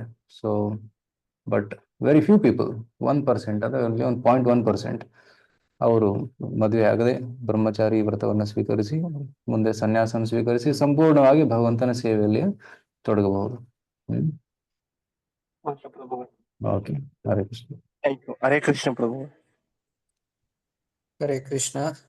ಇವಾಗ ಹರೇ ಕೃಷ್ಣ ಪ್ರಭು. ಇವಾಗ ಹರೇ ಕೃಷ್ಣ ಅಂತಾನೆ ಅವ್ರ ಹೆಸರಿದೆ. ದಯವಿಟ್ಟು ಅನ್ಮ್ಯೂಟ್ ಮಾಡ್ಕೊಂಡು ನಿಮ್ ಪ್ರಶ್ನೆ ಕೇಳಿ. ನಮಸ್ತೆ ಗುರುಜಿ. ನಮಸ್ತೆ. ಹರೇ ಕೃಷ್ಣ. ಹರೇ ಕೃಷ್ಣ. ಗುರುಜಿ, ಈಗ ಒಳ್ಳೆಯವರಿಗೇನೆ ತುಂಬಾ ಕಷ್ಟ ಬರುತ್ತೆ, ಯಾಕೆ? ಕರೆಕ್ಟ್. ಈ ಪ್ರಶ್ನೆಗೆ ಉತ್ತರ ಕರ್ಮ ಸಿದ್ಧಾಂತದ ಪ್ರಕಾರ ನಾವು ಹೇಳ್ಬಹುದು. ಸೊ ಒಳ್ಳೆಯವರಿಗೆ ಕಷ್ಟ ಬರುತ್ತೆ ಯಾಕೆ? ಈಗ ಒಬ್ಬ ಒಳ್ಳೆ ಕೆಲಸ ಮಾಡ್ತಾ ಇದ್ದಾನೆ, ದಾನ ಕೊಡ್ತಾನೆ, ಒಳ್ಳೆ ಮಾತಾಡ್ತಾನೆ, ಬೇರೆಯವರಿಗೆ ಹೆಲ್ಪ್ ಮಾಡ್ತಾನೆ. ಆದ್ರೆ ಅವ್ರ ಮನೆಯಲ್ಲಿ ಕೆಲವೊಮ್ಮೆ ಒಬ್ಬರಿಗೆ ಕ್ಯಾನ್ಸರ್ ಆಗ್ಬೋದು, ಒಬ್ಬರಿಗೆ ಆರ್ಥಿಕ ಏನಂತಾರೆ ಸ್ಥಿತಿ ಅಸ್ತವ್ಯಸ್ತವಾಗ್ಬೋದು. ಸೊ ಆಗ ನಾನು ಇಷ್ಟು ಒಳ್ಳೆ ಕೆಲಸ ಮಾಡ್ತಿದ್ದೀನಿ, ನನಗೆ ಯಾಕೆ ಈಗ ಆಗ್ತಾ ಇದೆ ಅಂತ ಒಂದು ಪ್ರಶ್ನೆ ಬರ್ಬೋದು. ಸೊ ಈಗ ನಾನು ಒಳ್ಳೇದು ಮಾಡ್ತಾ ಇದ್ದೀನಿ, ಆದ್ರೆ ಪೂರ್ವ ಜನ್ಮಗಳಲ್ಲಿ ನಾನು ಏನ್ ಮಾಡಿದೆ ಅಂತ ನನಗೆ ಗೊತ್ತಿಲ್ಲ, ನನಗೆ ನೆನಪಿಲ್ಲ. ಸೊ ಪೂರ್ವ ಜನ್ಮದಲ್ಲಿ ಏನೋ ತಪ್ಪು ಮಾಡಿರ್ಬೇಕು, ಆ ತಪ್ಪಿನ ಪ್ರತಿಫಲ ಈಗ ಬರ್ತಾ ಇದೆ. ಓಕೆ, ಈಗ ನಾನು ಒಳ್ಳೆ ಕೆಲಸ ಮಾಡ್ತಾ ಇದ್ದೀನಿ, ಆದ್ರೂ ನನ್ ಕೆಟ್ಟದಾಗ್ತಾ ಇದೆ ಅಂದ್ರೆ ಪೂರ್ವ ಕಾಲದಲ್ಲಿ ಏನೋ ಕೆಟ್ಟದ್ದು ಮಾಡಿದ್ದೆ ನಾನು, ಅದಕ್ಕೆ ಪ್ರತಿಫಲ ಈಗ ಬರ್ತಾ ಇದೆ. ಆದ್ರೆ ಈಗ ನಾನೇನು ಒಳ್ಳೇದ್ ಮಾಡ್ತಾ ಇದ್ದೀನಿ, ಅದರ ಪ್ರತಿಫಲ ಮುಂದೆ ಬರುತ್ತೆ. ಓಕೆ, ಒಳ್ಳೆ ಪುಣ್ಯ ಈಗ ಮಾಡ್ತಾ ಇದ್ದೀನಿ ನಾನು, ಅದರ ಪ್ರತಿಫಲ ಭವಿಷ್ಯದಲ್ಲಿ ಬಂದೇ ಬರುತ್ತೆ. Correct. So we should not C only the current time. ಈ ವರ್ತಮಾನ ಕಾಲ ನೋಡಬಾರ್ದು, ಹಿಂದೆ ಭೂತಕಾಲದಲ್ಲಿ ಏನೋ ಮಾಡಿದ್ರ ಪಾಪ ಪುಣ್ಯದ ಫಲ ಈಗ ಬರುತ್ತೆ. ಇನ್ನೊಂದು ರೀತಿ ನೋಡಿದ್ರೆ, ಕೆಲವರು ಕೆಟ್ಟವರು ಇರ್ತಾರೆ, ಪಾಪ ಕಾರ್ಯದಲ್ಲಿ ತೊಡಗಿರ್ತಾರೆ, ಆದ್ರೂ ಕೂಡ ಎಷ್ಟು ಸಮೃದ್ಧಿ, ಎಷ್ಟು ಐಷಾರಾಮಿ ಜೀವನ, ಎಷ್ಟು ಸಂಪತ್ತು, ಎಷ್ಟು ಯಶಸ್ಸು, ಸೊ ಫೇಮಸ್ ಆಗ್ತಾರೆ ಜನ. ಪಾಪಿಗಳಾದ್ರೂ ಕೂಡ ಕುಡಿತಾರೆ, ತಪ್ಪು ಮಾಡ್ತಾರೆ, ಕರಪ್ಷನ್ ಮಾಡ್ತಾರೆ, ಆದ್ರೂ ಕೂಡ ಮೆರಿತಾ ಇರ್ತಾರೆ. ಯಾಕಂದ್ರೆ ಪೂರ್ವ ಕಾಲದಲ್ಲಿ ಮಾಡಿದ ಪುಣ್ಯದ ಫಲವನ್ನು ಅವರು ಭೋಗಿಸ್ತಾ ಇದ್ದಾರೆ. ಈಗ ಪಾಪ ಮಾಡ್ತಾ ಇದ್ದಾನೆ, ಆದ್ರೆ ಹಿಂದಿನ ಕಾಲದಲ್ಲಿ ಮಾಡಿದ ಪುಣ್ಯದ ಫಲವನ್ನ ಭೋಗಿಸ್ತಾ ಇದ್ದಾನೆ. ಅವ್ರು ಈಗ ಮಾಡುವ ಪಾಪದ ಫಲ ಮುಂದೆ ಬರುತ್ತೆ, ರೈಟ್? ಅವನು ಅನುಭವಿಸ್ಲೇಬೇಕಾಗುತ್ತೆ. ಸೊ ಪಾಪ ಮತ್ತೆ ಪುಣ್ಯ ತಪ್ಪೋದಿಲ್ಲ. ಪೂರ್ವ ಜನ್ಮಾರ್ಜಿತ ಪಾಪಂ ಪೂರ್ವ ಜನ್ಮಾರ್ಜಿತ ಪುಣ್ಯಂ ಅಗ್ರೇ ಧಾವತಿ ಧಾವತಿ. ಮುಂದೆ ಹೋಗ್ತಾ ಇರ್ತದೆ. ಇಟ್ ಕಮ್ಸ್ ವಿತ್ ಅಸ್, ನಮ್ಮ ಜೊತೆ ಬರುತ್ತದೆ. ಓಕೆ, ಅರ್ಥ ಆಯ್ತಾ? ಹರೇ ಕೃಷ್ಣ ಅವರೇ. Okay, okay. ಗುರುಜಿ ಇನ್ನೊಂದು ಪ್ರಶ್ನೆ. ಹಾ, ಈಗ ಮನುಷ್ಯನ ಜೀವನದ ಎಲ್ಲ ಮೊದಲೇ ಪ್ರಿಡಿಕ್ಟ್ ಆಗಿತ್ತೆ ಅಂತ ಹೇಳ್ತಾರೆ. ಅಂದ್ರೆ ಜೀವನ ಎಲ್ಲ ದೇವರ ಮೊದಲೇ ನಿರ್ಧಾರ ಮಾಡಿರ್ತಾನಂತ ಹೇಳ್ತಾರೆ. ಹ್ಮ್ ಹಾಗಾದ್ರೆ ಮತ್ತೀಗ ನಾವೇನ್ ಕೆಲಸ ಮಾಡೋದು ಅವಶ್ಯಕತೆನೇ ಇಲ್ಲ ಅನ್ಸುತ್ತಲ್ವಾ? ಹಾ, ಒಳ್ಳೆ ಪ್ರಶ್ನೆ. ಸೊ ನಮ್ಮ ಜೀವನ ಎಲ್ಲ ನಿರ್ಧಾರವಾಗಿದೆಯಾ? ಹೌದು ಮತ್ತೆ ಇಲ್ಲ, ಎರಡು ಕೂಡ. ಹಾ ಸೊ ಗುರುಜಿ. ಎರಡು, ಬೋತ್ ಆರ್ ರೈಟ್. ಹಾ. ಸೊ ನಾವು ಪೂರ್ವ ಕಾಲದಲ್ಲಿ ಮಾಡಿದ ಕರ್ಮಗಳ ಅನುಸಾರ, ಓಕೆ, ನಾವು ಪೂರ್ವ ಜನ್ಮಗಳಲ್ಲಿ ಮಾಡಿದ ನಮ್ಮ ಕರ್ಮದ ಅನುಸಾರ ಈ ಜನ್ಮದಲ್ಲಿ ನಾವು ಹುಟ್ಟಿದಾಗ ಈ ಜನ್ಮದಲ್ಲಿ ಏನೇನು ನಾವು ಅನುಭವಿಸುತ್ತೇವೆ, ಎಷ್ಟು ಕಷ್ಟ ಅನುಭವಿಸ್ತೇವೆ, ಎಷ್ಟು ಸುಖ ಅನುಭವಿಸ್ತೇವೆ, ಅದು ನಿರ್ಧಾರ ಆಗಿರುತ್ತೆ. ಓಕೆ, ಹಾ ಗುರುಜಿ. ನೀವು ಹುಟ್ಟಿದಾಗ ಈ ಜನ್ಮದಲ್ಲಿ ಎಷ್ಟು ಸುಖ ನೀವು ಅನುಭವಿಸ್ಬೇಕು, ಎಷ್ಟು ದುಃಖ ನೀವು ಅನುಭವಿಸ್ಬೇಕು, ಅದು ಖಚಿತವಾಗಿರುತ್ತೆ. ಹಾ ಗುರುಜಿ. ಅದು ಯಾರ ಕರ್ಮ? ನಮ್ದೇ ಗುರುಜಿ. ನಾವು ಮಾಡಿದ ಕರ್ಮ. ಅದನ್ನ ಯಾರು ನಿರ್ಧರಿಸ? ಭಗವಂತ ನಿರ್ಧರಿಸ. ಓಕೆ, ನಿಂದು ಇಷ್ಟು ಕೋಟ ಇದೆ, ಇಷ್ಟು ಕೋಟ ಸುಖ ದುಃಖದಲ್ಲಿ ಇಷ್ಟನ್ನ ಈ ಜನ್ಮದಲ್ಲಿ ಅನುಭವಿಸು, ಮುಂದಿನ ಜನ್ಮದಲ್ಲಿ ಉಳಿದಿದ್ದನ್ನ ಅನುಭವಿಸು ಅಂತ ಹೇಳ್ತಾನೆ. ಓಕೆ, ಹಾ ಗುರುಜಿ. ನಮ್ಮ ಕರ್ಮವನ್ನು ನಮ್ಗೆ ಕೊಟ್ಟಿರ್ತಾರೆ. ಓಕೆ, ಸೊ ಅದು ನಾವೇ ಅರ್ಜನೆ ಮಾಡಿದ್ದು. ಓಕೆ, ನಿಮ್ಮ ಬ್ಯಾಂಕ್ ಅಲ್ಲಿ ಎಷ್ಟು ಬ್ಯಾಲೆನ್ಸ್ ಇದೆ ಅದನ್ನ ನೀವು ಉಪಯೋಗಿಸಬಹುದು. ಅದೇ ರೀತಿ ನಮ್ಮ ಕರ್ಮ ಬ್ಯಾಲೆನ್ಸ್ ಇದೆ, ಕರ್ಮ ಅಕೌಂಟ್. ಕರ್ಮ ಅಕೌಂಟ್ ಇಂದ ಸ್ವಲ್ಪ ಸ್ವಲ್ಪ ಇನ್ಸ್ಟಾಲ್ಮೆಂಟ್ ಕೊಡ್ತಾ ಇರ್ತಾರೆ ಪ್ರತಿ ಜನ್ಮ. ಆ ಒಂದು ಇನ್ಸ್ಟಾಲ್ಮೆಂಟ್ಗೆ ಪ್ರಾರಬ್ಧ ಕರ್ಮ ಅಂತ ಕರೀತಾರೆ. ಹಾ ಗುರುಜಿ. ಈ ಜನ್ಮದಲ್ಲಿ ನಮಗೆ ಬರುವಂತಹ ಕಷ್ಟ ಸುಖ ಅದಕ್ಕೆ ಪ್ರಾರಬ್ಧ ಅಂತಾರೆ. ಮತ್ತೆ ಏನು ಉಳಿದಿದೆಯಲ್ಲ ಬ್ಯಾಲೆನ್ಸು, ಅದಕ್ಕೆ ಅಪ್ರಾರಬ್ಧ ಅಂತ ಕರೀತಾರೆ. ಹಾ ಗುರುಜಿ. ಸೊ ಅಪ್ರಾರಬ್ಧ ಕರ್ಮಗಳು ಮುಂದಿನ ಜನ್ಮದಲ್ಲಿ ಬರ್ತವೆ. ಈಗ ಪ್ರಾರಬ್ಧ ಕರ್ಮ ಬಂದಿದೆ ನಮಗೆ, ಅದು ಖಚಿತವಾಗಿದೆ. ಸೊ ಜ್ಯೋತಿಷ್ಯರ ಹತ್ರ ಹೋದ್ರೆ ಹೇಳ್ತಾರೆ, ಇನ್ನು 2 ವರ್ಷದ ನಂತರ ನಿಮ್ಮ ಮನೇಲಿ ಈ ರೀತಿ ಆಗುತ್ತೆ, ಈ ರೀತಿ ಆಗುತ್ತೆ ಅಂತ. ಸೊ ಅದು ಖಚಿತ, ಯಾಕಂದ್ರೆ ನಮ್ಮ ಕರ್ಮ ಅವರು ಓದಿ ಹೇಳ್ತಾರೆ ಜ್ಯೋತಿಷ್ಯರು. So it is fixed. But ನಮ್ಮ ಸ್ವಾತಂತ್ರ್ಯ ಕೂಡ ಇದೆ. ಹಾ ಗುರುಜಿ. ನಮ್ಮ ಸ್ವಾತಂತ್ರ್ಯವನ್ನು ಬಳಸಿಕೊಂಡು ನಾವು ಆ ಕರ್ಮವನ್ನ ತಿದ್ದಬಹುದು ಕೂಡ. ಕೃಷ್ಣ ಹೇಳ್ತಾನೆ ಭಗವದ್ಗೀತೆಯಲ್ಲಿ, ಯಾವಾಗ ಒಬ್ಬ ಭಕ್ತ ನನಗೆ ಶರಣಾಗ್ತಾನೆ ಅವನ ಕರ್ಮ ಬದಲಾಗ್ತಾ ಹೋಗುತ್ತೆ. ಕರ್ಮಾಣಿ ನಿರ್ದಹತಿ ಕಿಂತು ಚ ಭಕ್ತಿ ಭಾಜಾಂ. ರೈಟ್, ಭಕ್ತಿ ಸೇವೆ ಮಾಡೋದ್ರಿಂದ ಕರ್ಮ ನಾಶ ಆಗ್ತಾ ಬರುತ್ತೆ. ರೈಟ್, ಜ್ಞಾನಾಗ್ನಿ ದಗ್ಧ ಕರ್ಮಾಣಂ ತಮಾಹು ಪಂಡಿತಂ ಬುಧಾಹ. ಯಾವಾಗ ಆತ್ಮಜ್ಞಾನ ಬೆಳೆಯುತ್ತೆ, ಭಗವಂತನ ಬಗ್ಗೆ ತಿಳುವಳಿಕೆ ಬರುತ್ತೆ, ಆಗ ಹೇಗೆ ಒಂದು ಕಟ್ಟಿಗೆಗೆ ಬೆಂಕಿ ಹಚ್ಚಿದಾಗ ಅದು ಸುಟ್ಟು ಭಸ್ಮ ಆಗುತ್ತೆ, ಅದೇ ರೀತಿ ಕರ್ಮಗಳೆಲ್ಲ ಸುಟ್ಟು ಭಸ್ಮ ಆಗ್ತಾ ಹೋಗ್ತವೆ. ಸೊ ಅಪ್ರಾರಬ್ಧ ಫಲ, ಪ್ರಾರಬ್ಧ ಫಲಗಳು ಎಲ್ಲ ನಾಶ ಆಗ್ತಾ ಹೋಗ್ತವೆ. ಓಕೆ, ಸೊ ಆಗ ಮುಂದಿನ ಜನ್ಮದಲ್ಲಿ ಕರ್ಮಫಲ ಸಂಪೂರ್ಣವಾಗಿ 0 ಆಗಿದ್ರೆ ನಮ್ಗೆ ಮುಕ್ತಿ ಸಿಗುತ್ತೆ. ಒಂದ್ ಸ್ವಲ್ಪ ಉಳಿದಿದ್ರೆ ಮತ್ತೆ ಹುಟ್ಟು ಬರ್ಬೇಕಾಗುತ್ತೆ. ಗೊತ್ತಾಗ್ತಾ ಇದೆಯಾ? ಹಾ ಗುರುಜಿ. ಓಕೆ, ಸೊ ನಮ್ಮ ಹಣೆ ಬರಹ ಫಿಕ್ಸ್ ಆಗಿದೆ. ನಾವು ಮಾಡಿರೋ ಕರ್ಮ ನಮಗೆ ವಾಪಸ್ ಕೊಡ್ತಾರೆ, ಅದಕ್ಕೆ ಪ್ರಾರಬ್ಧ ಕರ್ಮ ಅಂತ ಅಂತಾರೆ. ಆದರೆ ನಮ್ಮ ಸ್ವಾತಂತ್ರ್ಯ ಕೂಡ ಇದೆ. ನಾವು ಸ್ವಾತಂತ್ರ್ಯವನ್ನ ಸರಿಯಾಗಿ ಉಪಯೋಗಿಸಿ ಕರ್ಮವನ್ನ ನಾಶ ಮಾಡಿ ಭಗವದ್ಧಾಮಕ್ಕೆ ಹೋಗ್ಬೋದು. ಆದರೆ ಒಂದು ವೇಳೆ ಆ ಸ್ವಾತಂತ್ರ್ಯವನ್ನು ದುರುಪಯೋಗ ಪಡಿಸಿಕೊಂಡು ಇನ್ನಷ್ಟು ಪಾಪ ಕರ್ಮವನ್ನು ಮಾಡಿದರೆ ಮತ್ತೆ ಈ ಕರ್ಮಚಕ್ರದಲ್ಲಿ ಸಿಕ್ಕಿಬಿಡ್ಬೇಕಾಗುತ್ತೆ, ಕರ್ಮ ಬಂಧನದಲ್ಲಿ ಸಿಕ್ಬಿಡ್ತೀವಿ. ಓಕೆ, ಹಾ ಗುರುಜಿ. Thank you. ಗುರುಜಿ, ಈಗ ನಾವು ಭಕ್ತಿ ಸೇವೆ ಮಾಡ್ತಾನೆ ಕೇವಲ ಭಕ್ತಿ ಸೇವೆಗೆನೆ ಮುಡಿಪಾಗಿಟ್ವಿ ಅಂದ್ರೆ ಮತ್ತೆ ಇದು ನಮ್ಮ ಹೊಟ್ಟೆಗೆ ಬಟ್ಟೆಗೆ ಎಲ್ಲ ಹೆಂಗೆ? ಭಗವಂತ ನೋಡ್ತಾನೆ. ಭಗವಂತ ತಂದೆ ತಾಯಿ, ನಮ್ಮ ತಂದೆ ನಮ್ಮ ತಾಯಿ ಎಲ್ಲ ಕೊಡ್ತಾನೆ. ಯಾರಿಗೆ ಆ ಶ್ರದ್ಧೆ ಇದೆಯಲ್ಲ, ಹಾ ಭಗವಂತ ನೋಡ್ಕೊಂತಾನೆ ಅನ್ನೋ ಶ್ರದ್ಧೆ, ರೈಟ್, ಅವರು ಮಾತ್ರ ಸಂಪೂರ್ಣ ಜೀವನವನ್ನ ಭಗವಂತನಿಗೆ ಮುಡುಪಿರ್ಬೋದು. ಹಾ ಓಕೆ, ಥ್ಯಾಂಕ್ ಯು ಸ್ವಂತ ಗುರುಜಿ. ಹರೇ ವಿಶ್ವಾಸವನ್ನ ಕೃಷ್ಣ. ಬೆಳೆಸ್ಕೋಬೇಕು. Okay, thank you. Thank you prabhu. Hare Krishna. ಈಗ ಪುಷ್ಪಾ ಮಾತಾಜಿ. ಹರೇ ಕೃಷ್ಣ ಮಾತಾಜಿ, ಅನ್ಮ್ಯೂಟ್ ಮಾಡ್ಕೊಂಡು ಕ್ವಶನ್ ಕೇಳಿ ಮಾತಾಜಿ. ಪುಷ್ಪ ಅವರೇ, ಹರೇ ಕೃಷ್ಣ. ಹಲೋ. ಹಾ, ಹಲೋ, ಹರೇ ಕೃಷ್ಣ, ಹೇಳಿ.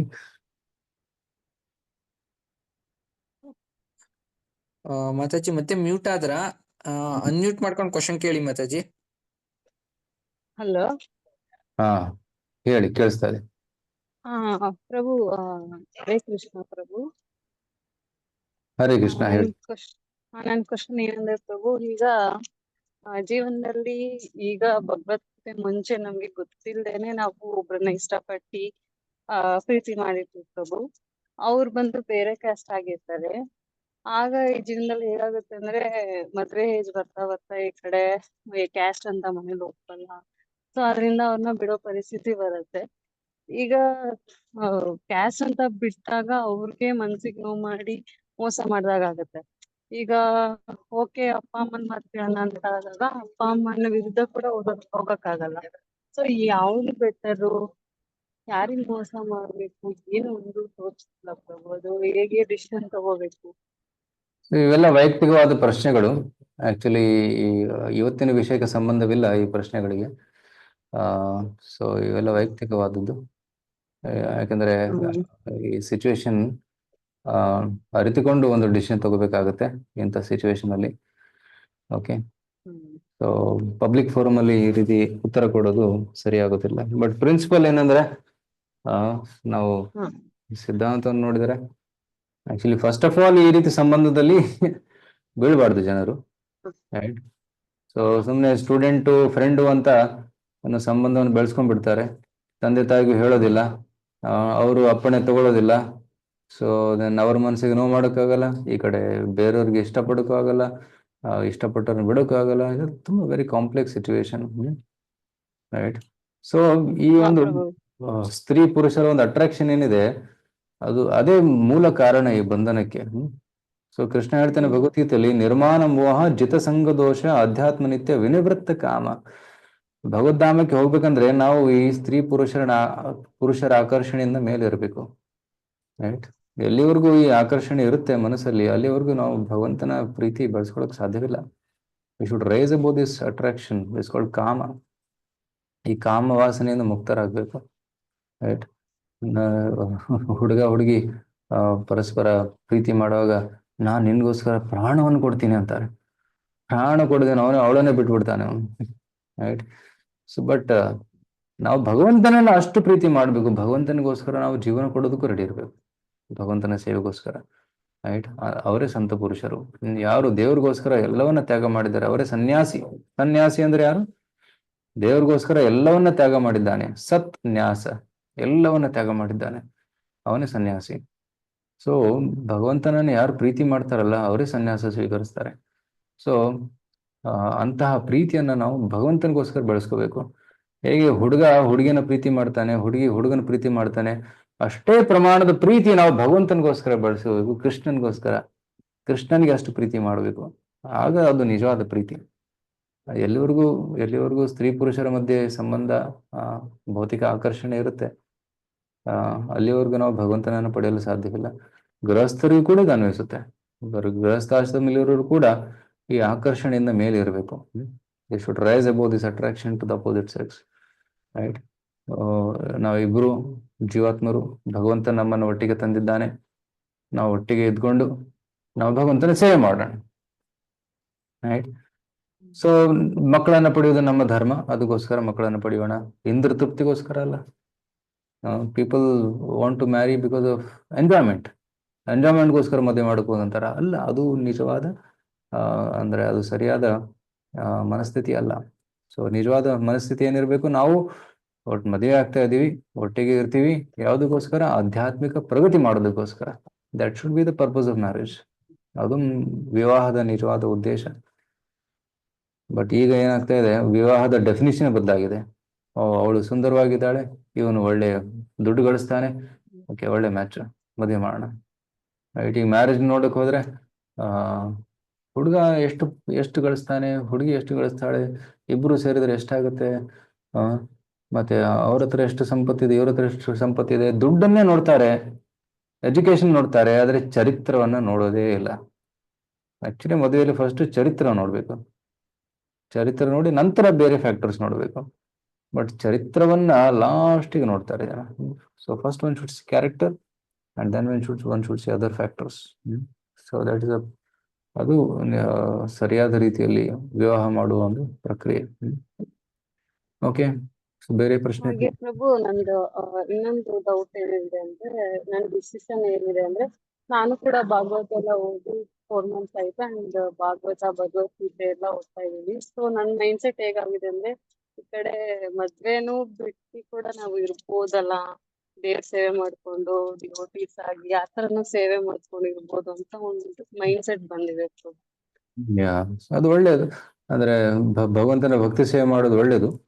ಸೊ ನಿಮ್ಗೆ ಸೂಕ್ತವಾದ ಪಾರ್ಟ್ನರ್ ಸಿಕ್ಕರೆ, ಯಾರು ಭಕ್ತಿ ಸೇವೆಯಲ್ಲಿ ನಿಮಗೆ ಸಹಾಯ ಮಾಡುವಂತ ಪಾರ್ಟ್ನರ್ ಸಿಕ್ಕರೆ ಮದುವೆ ಮಾಡ್ಕೊಳ್ಳಿ. ಕಂಟಿನ್ಯೂ, ಸೊ ಅಲ್ಲಿವರೆಗೂ ಭಕ್ತಿ ಸೇವೆ ಕಂಟಿನ್ಯೂ ಮಾಡಿ. Okay okay, Hare Krishna. So will take one more question, last question. Chakravarthi Dheeraj ಕಾಯ್ತಿದ್ದಾರೆ. ಚಕ್ರವರ್ತಿ ಪ್ರಭು, ದಯವಿಟ್ಟು ಅನ್ಮ್ಯೂಟ್ ಮಾಡ್ಕೊಂಡು ಕ್ವಶನ್ ಕೇಳಿ. ಹರೇ ಕೃಷ್ಣ ಪ್ರಭು. ಹರೇ ಕೃಷ್ಣ ಪ್ರಭು, ಮಾನವನ ದೇಹದಲ್ಲಿ ಆಧ್ಯಾತ್ಮ ಇದ್ರಲ್ಲಿ ಆತ್ಮ ಅನ್ನೋದು ಎಲ್ಲಿರುತ್ತೆ ಪ್ರಭು ದೇಹದಲ್ಲಿ? ಕೃಷ್ಣ ಹೇಳ್ತಾನೆ, ಹೃದಯ ಭಾಗದಲ್ಲಿ, ಹೃದ್ದೇಶೆ ತಿಷ್ಠತಿ. ಸೊ ಹೃದಯದ ಭಾಗದಲ್ಲಿ ಆತ್ಮ ಇದೆ, ನಾವಿದ್ದೀವಿ, ಮತ್ತೆ ಪರಮಾತ್ಮ ಕೂಡ ಇದ್ದಾನೆ. ಆತ್ಮ ಪರಮಾತ್ಮ ಹೃದಯದ ಭಾಗದಲ್ಲಿದೆ, ಈ ಏರಿಯಾದಲ್ಲಿ. ಓಕೆ ಪ್ರಭು, ಹರೇ ಕೃಷ್ಣ ಮಂತ್ರನ 16 ರೌಂಡ್ ಹೇಗೆ ಜಾಸ್ತಿ ಇನ್ಕ್ರೀಸ್ ಮಾಡೋದು ಪ್ರಭು? ಓಕೆ, ಅದು ಸಾಮಾನ್ಯವಾಗಿ ಆಗುತ್ತೆ. ನಾವು ಹೇಗೆ ರುಚಿ ಬಂದಾಗ ಹೆಚ್ಚು ಹೆಚ್ಚು ಮಾಡ್ತೀವಿ, ಅದೇ ರೀತಿ ನಾಮದಲ್ಲಿ ರುಚಿ ಬಂದಾಗ ಹೆಚ್ಚು ಹೆಚ್ಚು ಮಾಡ್ತೀವಿ. ವಿಶೇಷವಾಗಿ ಏಕಾದಶಿ ದಿನ ಸ್ವಲ್ಪ ಎಕ್ಸ್ಟ್ರಾ ಮಾಡಿದ್ರೆ ಒಳ್ಳೇದು. ಏಕಾದಶಿ ದಿನ ಸ್ವಲ್ಪ ಜಾಸ್ತಿ. ಕಾಲೇಜ್ ಸ್ಟೂಡೆಂಟ್ಸ್ ಯಾವ ತರ ಮಾಡ್ಬೋದು ಪ್ರಭು 16 round starting chanting per day? ಮಾಡ್ಬೋದು. ಬೆಳಿಗ್ಗೆ ಬೇಗ ಹೇಳ್ಬೇಕಾಗುತ್ತೆ. 10 ಗಂಟೆಗೆ ಮಲಗಿ ಬೆಳಿಗ್ಗೆ 4-4:15 ಎದ್ರೆ ಬೇಗ ಮಾಡ್ಬೋದು ಜಪ. ಬ್ರಹ್ಮ ಮುಹೂರ್ತದಲ್ಲಿ ಮಾಡಿದ್ರೆ ಆಗುತ್ತೆ, ಡೇ ಟೈಮ್ ಅಲ್ಲಿ ಮಾಡೋದು ಕಷ್ಟ.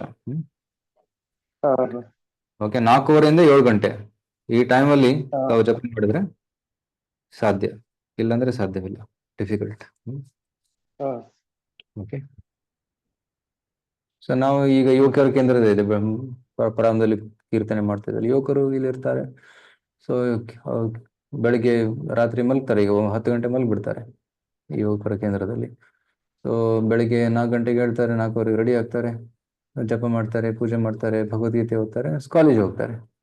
ರೈಟ್, ಪ್ರಸಾದ ತಗೊಂಡು ಕಾಲೇಜ್ ಹೋಗ್ತಾರೆ, ಕಾಲೇಜ್ ಹೋಗಿ ಮತ್ತೆ ಮಧ್ಯಾಹ್ನ ಸಾಯಂಕಾಲ ವಾಪಸ್ ಬರ್ತಾರೆ, ಮತ್ತೆ ಸಾಯಂಕಾಲ ಕೀರ್ತನೆ ಮಾಡ್ತೀವಿ, ಮತ್ತೆ ರಾತ್ರಿ ಊಟ ಮಾಡಿ ಮಲಗ್ಬಿಡ್ತಾರೆ. ಸೊ ಈ ರೀತಿ ನಮ್ಮ ಯುವಕರ ಕೇಂದ್ರಗಳಿವೆ ಹಲವಾರು, ಹುಡುಗರಿಗೋಸ್ಕರ. ರೈಟ್, ನನ್ನ ಕೇಂದ್ರಗಳು ಇವೆ ಬೆಂಗಳೂರಲ್ಲಿ, ಕುಮಾರಸ್ವಾಮಿ ಹೋಟೆಲ್, ಜಯನಗರಲ್ಲಿ, ಸೂರತ್,